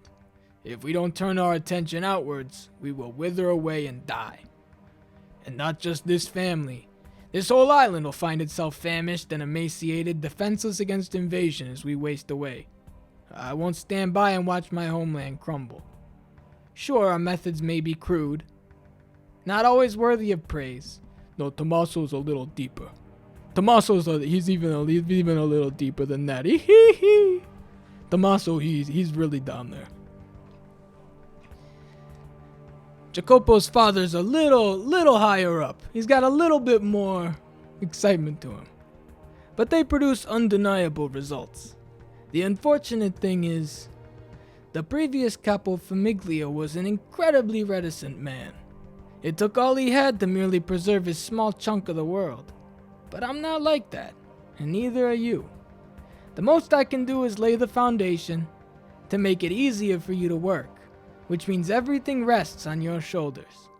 Both the future of the Berzati family and the future of this country. It all falls on you, Jacopino. The marriage is happening too quickly. It would be madness not to hurry given the circumstances. You should be well aware of that. We need the Berzati name climbing the social ladder in short order, or we're gonna have everything ripped out from under us. If the woman isn't to your liking, you can find another one that is. She's only gonna be your wife in name. But listen to me, son. You must not allow her to fool around. What are the most vital things to have in our society? Money? Power? Yeah, those are important. But what matters most is respect. No one's gonna follow a capo famiglia they can't respect. They'll try to undermine your authority. Once someone deems you weaker than them, courtesy goes out the window, and that's a judgment that's near impossible to overturn. Betrayal spreads like a fire through the forest, and once that flame's lit, the both of us come crashing down. You must not let anyone look down on you. You must not let anyone think you're the kind of man a woman can walk all over. And if by any chance your fiancé is ever unfaithful to you, you build her a little shed and you stuff her outside. Kill her before anyone finds out. Your place is above others. Climb to the top, Jacopino. Never be content with someone above you. And never forget the weight you carry on your shoulders. This is your responsibility. The fate of their Berzatis is in your hand. The fate of this land rests upon your shoulders, and kill anybody. Poverty's the root of all evil. Duty, casca, respect. Aim for the top. Wow, a lot of stuff. Thanks, Dad. Yeah, truly. I must keep intercepting her letters. I must keep her locked up. I still have work to do. I cannot allow anyone to learn how she's disgraced me. Kill her? That's how my old man says to handle it. That's the last resort. It's not yet. God damn it. It's downright wrong. For me to even be having these feelings for someone. Fuck!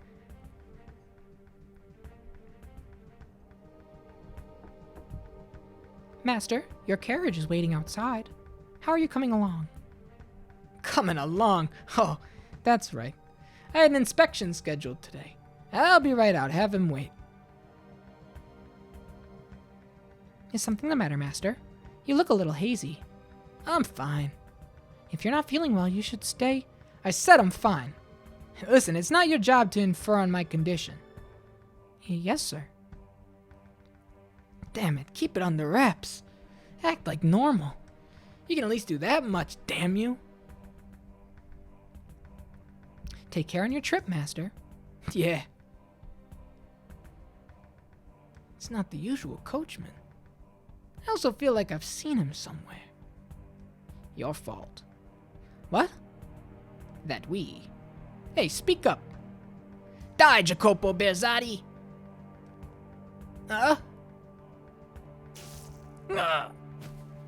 Master! There's a knife in your stomach! Oh God! Someone, anyone! Silence! Don't make a scene. Call the doctor. Yes, sir.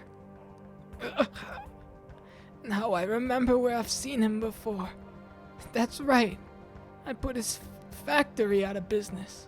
I needed it out of the picture to expand my own business. We need 40 cc's of gabagool stat. I guess he held a grudge about that. I should have been more careful. Blood flows with surprising abundance from a stab wound. Why is he talking like a point-and-click adventure character? That's a LucasArts Tim Schafer line. It's not stopping either. Son of a bitch. The world's going white. Come on now. You gotta be kidding. Did we lose him?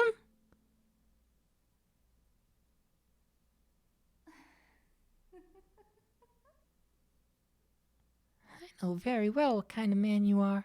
You wouldn't hesitate to lead a blind man off a cliff if it furthered your own goals. You make money off others' lives. You stand upon a mountain of corpses cackling at everyone below you. For a man like you, love comes as naturally as flying. Guess what? You don't have any emotions, and you never have. You've always been this way. Is he gonna make it? You hope he's dead?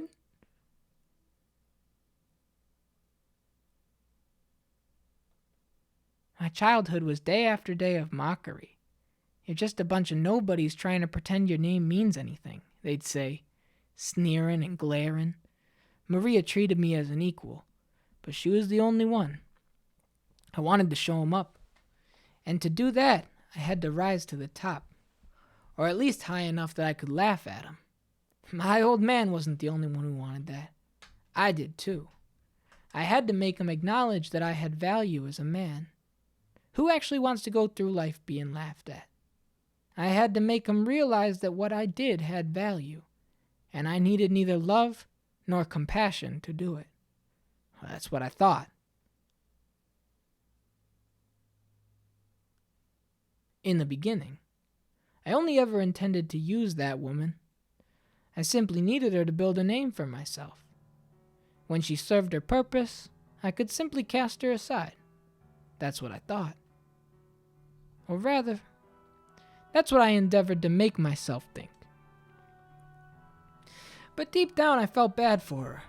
I pitied this woman who was being made to marry a man she'd never even met before. I'm sure what she really wanted was to have a regular marriage with someone she loved.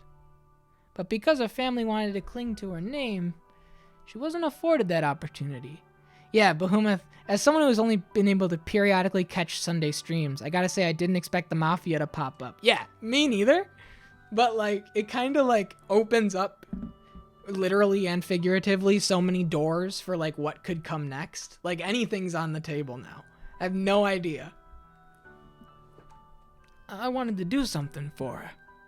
It didn't have to be anything grand. I genuinely wanted that. The day of our wedding was when I first saw her.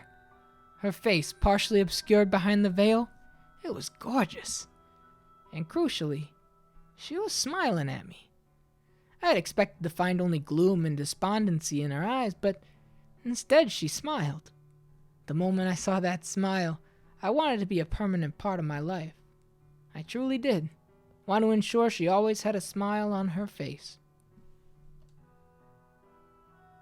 Oh man, Tay, that's a good one. That's a good one. Yes. Did that just happen? Oh, we're fading. Is this my room? I'm alive? Ah, damn it. I feel nauseous. What time is it? The world's a blur. Ah, it's so hot. You mustn't get up. The doctor said bacteria entered your body through the wound. Sorry, Jacopo haters. We're in the era of modern medicine. Because of that, you have a very high fever. What are you doing here? I was told you'd been badly wounded. But thankfully it was not fatal. How did you make it out of... Pardon? Oh, I see. Maria opened it. Would you like some medicine to reduce the fever? It should help you feel better. Yeah. No. Stay by my side for a little longer. Is there anything I can do for you? You can ask me anything. My hand. Your hand. Could you hold my hand? If you don't want to, that's fine. Like this? Your hand is quite cold. It probably feels that way because of your fever. So, Yes? I've done some regrettable things to you. Just please forgive me. To tell you the truth, from the moment I first saw you, I felt like you were what I've been searching for my whole life. Laugh if you'd like, but I felt like I'd finally found you. But I couldn't act around you the way I honestly felt. You should get some sleep. Could you keep holding my hand until I fall asleep? If you don't want to, that's fine. My hand is in yours. Thanks. And it's Maria wearing a wig. Oh, it's the maid. Cool. You appear to be quite delirious, master. Those are things you should be telling your wife, not me.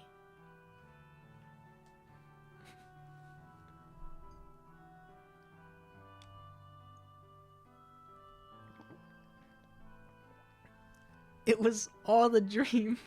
Of course it was. It wouldn't be that easy. And she'd never come to my room. She's involved with other men. Hey, Jacopo, may I come in?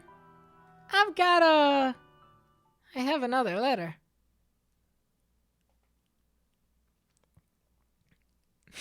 Or I thought it. I'm sure we all thought it. But I didn't. I wasn't. Exactly. We all thought it.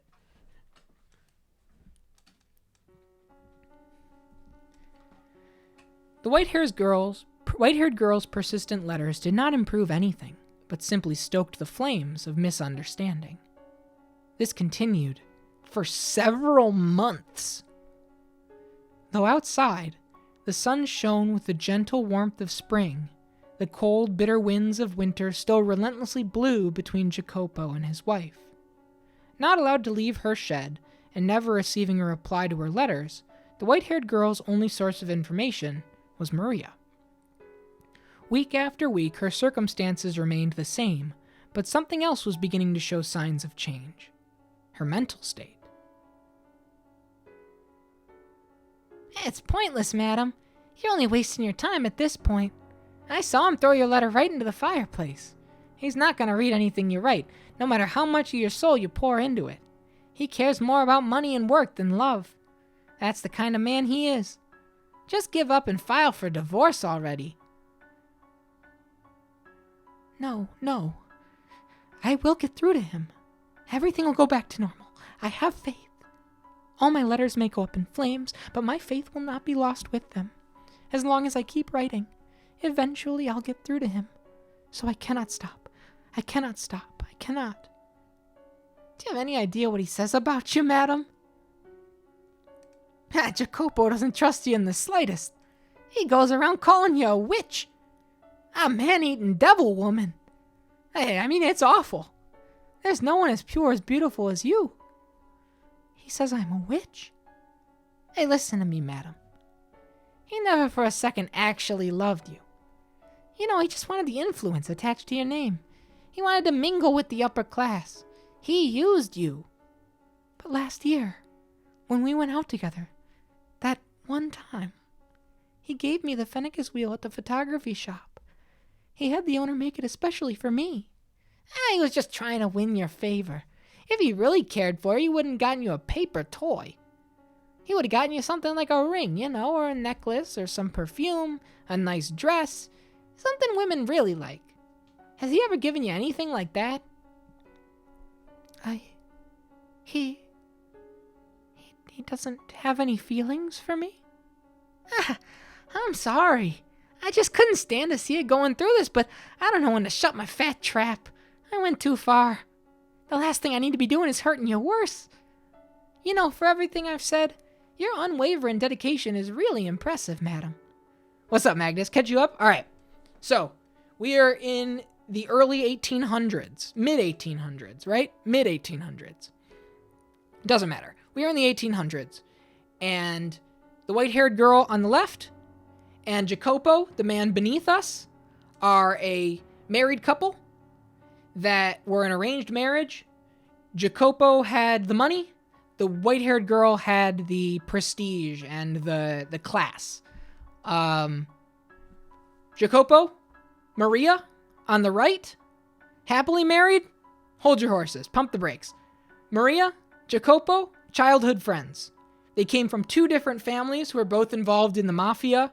Back in, I'm assuming they're talking about Sicily. Is that the island that they're talking about? I mean, you never know. Whatever. This Italian vibe, island, mafia vibes.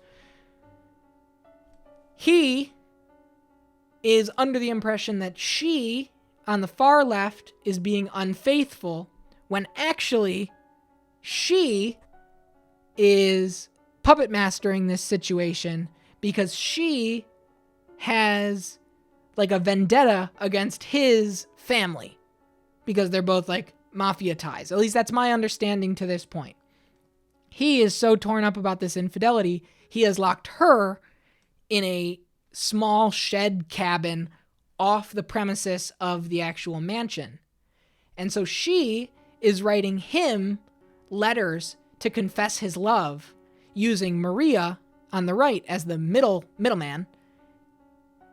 Maria is taking the letters, writing other men's name on the top, cutting his name off the top, giving them to him to show that the woman in white is, the woman with the white hair is trying to like send messages out to the world, to her other lovers, to her other suitors. And it's just driving him more and more mad by the day. It's bubbling. We don't know when it's coming to a head, but this has been going on for months. And Maria there with the blonde hair is, again, puppet mastering the whole thing. All right. I know I've suggested you get a divorce, but to be honest, part of me kind of doesn't want to see you split up. Despite knowing you staying with him is just causing you pain. You've made it this far. You know, I'd like to see you make it all the way, but maybe he actually will start paying attention. Your sweetness can melt even his heart of steel. So, like, this is all bullshit. Maria, she's playing a character right now. Yes, you're right. I will keep waiting. Keep writing.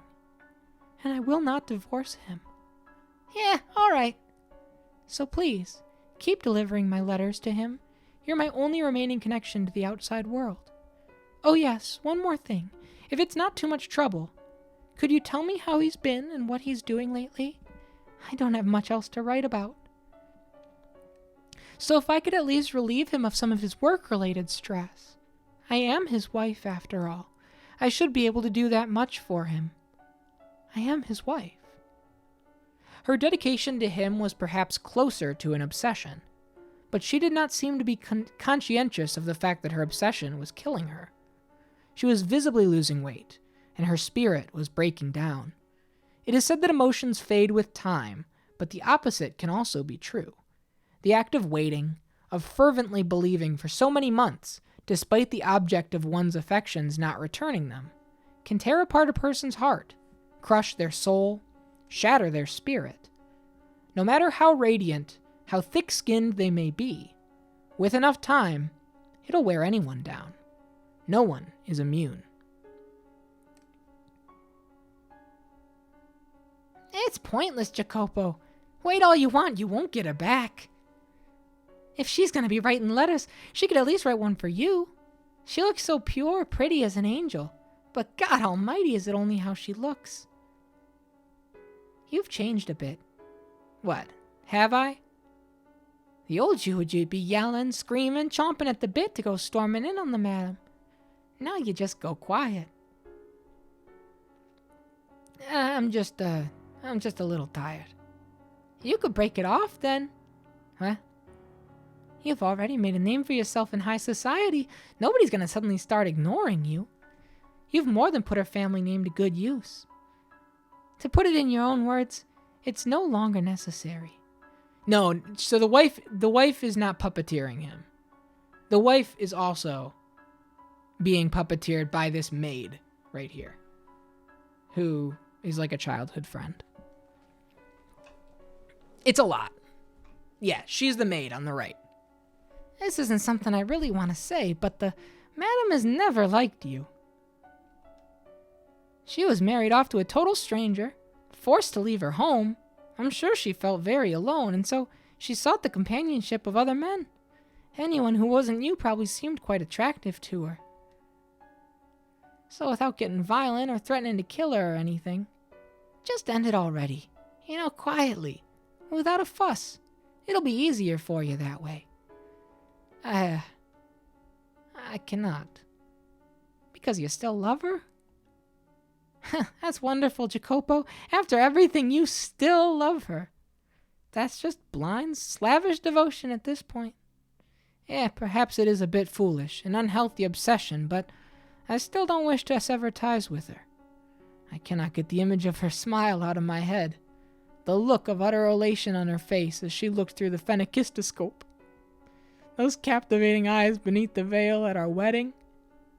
I will never, for as long as I live, forget those sights. Color me surprised. You're a sentimental one. Well, I guess you always have been kind of mushy, haven't you? True to your heart, despite how you may look. It's not a bad thing, though, in my book. There's nothing but pain in it for you now, but all you can do is wait until she stops writing. But don't worry. If you need to let off some steam, I'm all ears. I'll be here for you until she breaks it off with the other men. No. That will not be necessary. Huh? I know very well that things cannot continue on as they are forever. I knew it from the beginning, but still couldn't do anything. This time I'm planning on facing her myself. You serious about that, Jacopo? Yeah. I've relied on you for too long. I was afraid of what I might do to her. I didn't want anyone to find out that my wife was being unfaithful, and I thought the best way to ensure that was by locking her up away from everyone else. But the situation's not going to improve unless I do something. If I allow things to continue as they are, sooner or later, word of her infidelity will leak. So before that happens, I've got to face her myself. I've got to do something. It's probably best if you didn't. Listen, I'll tell her anything you want. I'll make sure things start improving. I appreciate everything you've done, and I apologize for getting you involved in our troubles. But I'm gonna end it now. Nah, I must put an end to it. This is a problem between me and her. Hey, you might get violent again if you go see her face to face. Yeah, I might. I might do something that would look rather bad for me, but it's reached a point where until the two of us face up to each other, it's never gonna go away. It took me far too long. I wasted too much time trying to find my resolve. I see. You'll need a way to break the ice then. Break the ice? Right, if you've got some convenient excuse to talk to her, it'll reduce some tension. Make it easier to bring up what you need to bring up, right? Here's an idea. That transcontinental railroad you've been funding. That's supposed to be opening up pretty soon, isn't it? Yeah, it is. There'll be a message by telegraph when that happens, right? You can ask her to be there to hear it. And then you can invite her to ride the first train. You've put your heart and soul into this project, and it's finally being realized. It's going to be an amazing day for you, and a day like that's ripe for more good things to happen. It's going to be the accomplishment of a lifetime. Don't look so down in the dumps. You're sending trains across this massive continent, carrying on them the people of this country's dreams. Who says you can't stick a dream of your own on it too? Right. Yeah, you have a point. A railroad that spans from coast to coast. She's a sickly girl, which makes long trips difficult. But this new rail system should make them much less straining. It'll allow me to show her the world. Yeah, that's perfect. I'm getting excited myself. It'll go great, I'm sure of it. Yeah.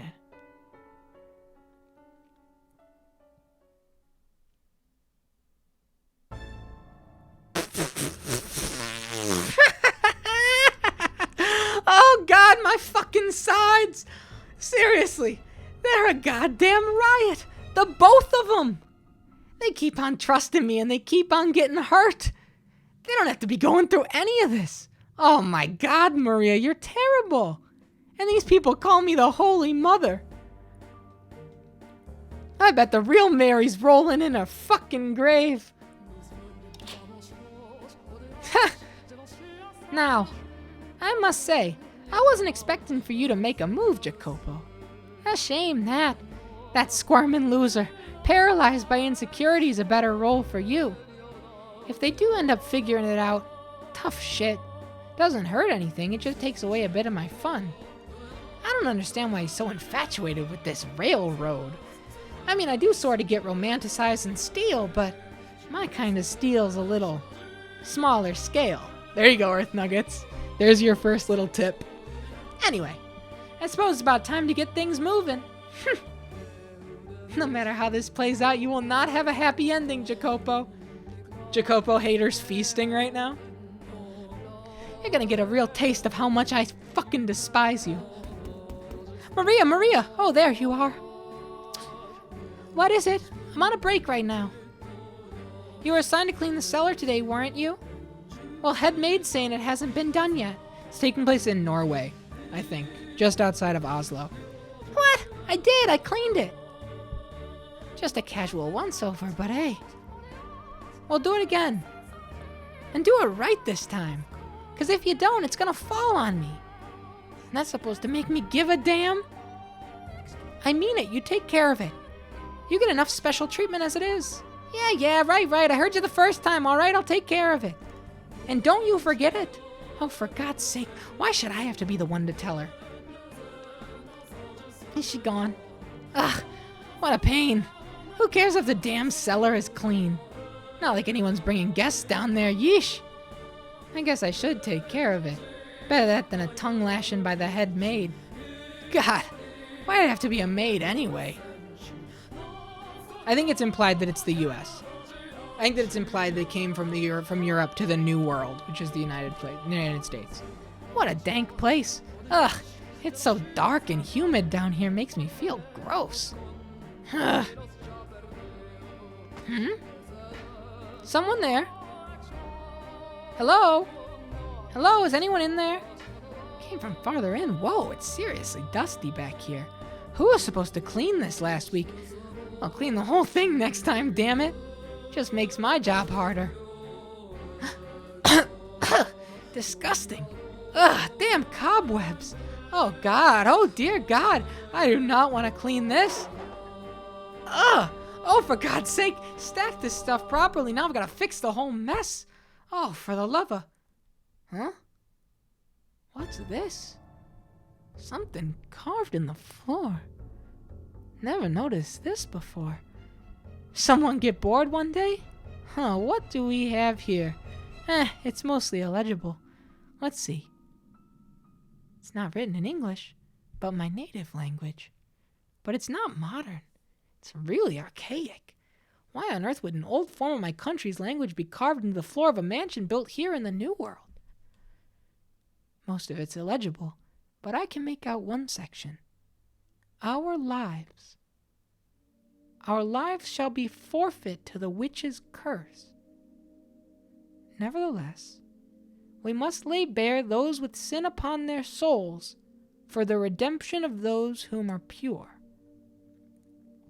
Should you mean not dispel your curse, we implore of you, O witch, to mark with it only their bloodlines. The blood of the sinners flows through those who dwelt within this house, but not I. What in the... A witch? That's crazy. That's crazy. Why does the handwriting... looks like mine. It's just coincidentally similar. No one's handwriting's perfectly unique after all. Why am I so sweaty? You know, it's not that hot down here. Nope. Forget it. Didn't see a thing. Not a chance it's real, just a tasteless prank. Yeah, this is so silly. Huh? There's something in this box. Is that a painting? Has that always been here? Huh? White hair? Fair skin? Is this the madam? But then, why is the face all torn up? And her clothes look really old-fashioned. The painting seems worn and faded too. Something about it feels off. I'm not sure how to describe it. It's very, well, creepy. Unsettling. The writing on the floor. And this painting. What is with this house? It's just a painting. Nothing to get weirded out over. I bet I know what happened. Jacopo probably slashed it up in a fit of jealousy. He is a simple man. Seeing this probably wouldn't have put him in the best mood.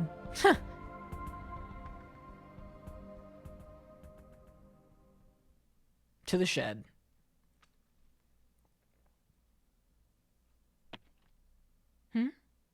What was that? Is someone there? The door is open? Nobody's there. What's this? A painting? Who could have left it here? Is that me? Why, but my face, it's been cut. No. Why would someone have this painted just to do this? Who would do such a thing? You're like a witch, my dear, like a demon. Your very presence brings misfortune upon others. You're cursed.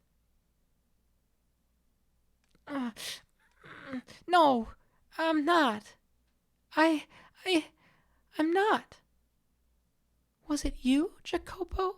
Did you have this painted so you could destroy it? Do you really despise me to that extent? Why? What did I ever do to make you hate me so? Why? All I'm doing is waiting for you.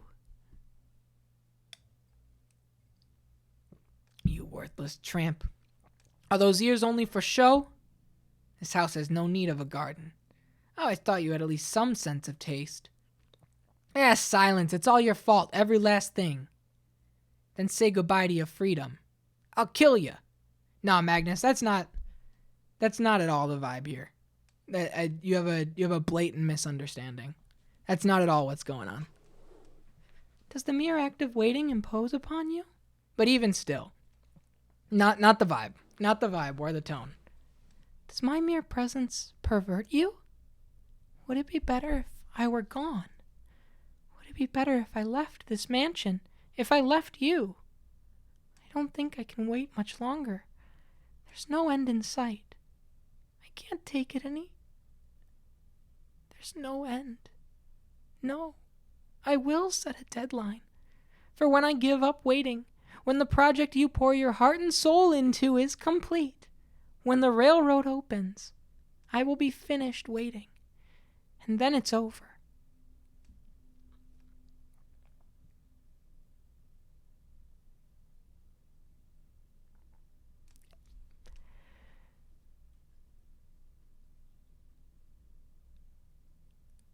Franco, you here? Should I keep going? Or do you think this is a good spot to make the next stream the end of door 3? Should I do 20 more minutes or do the Pacific Railroad through the end? You know what I mean?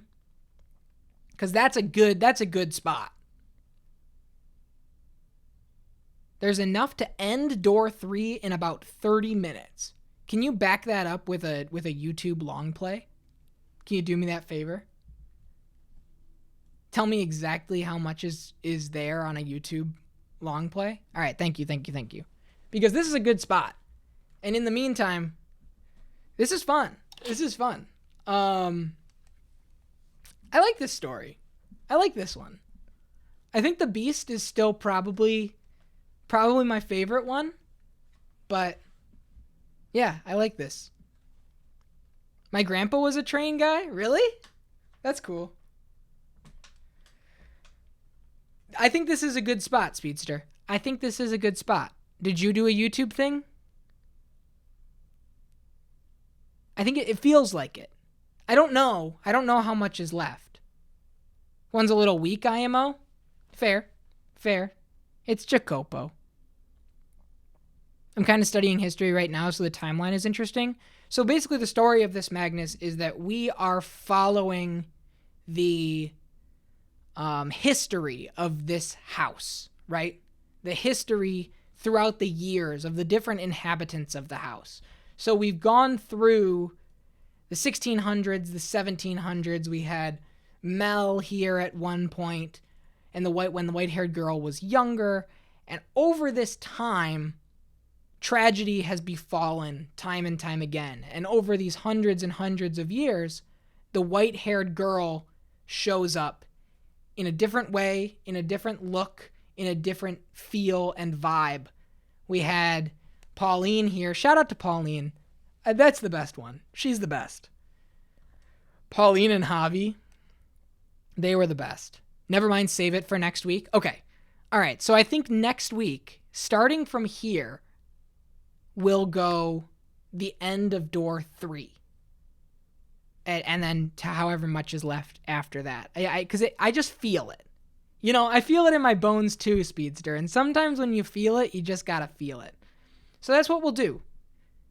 We'll call it right here.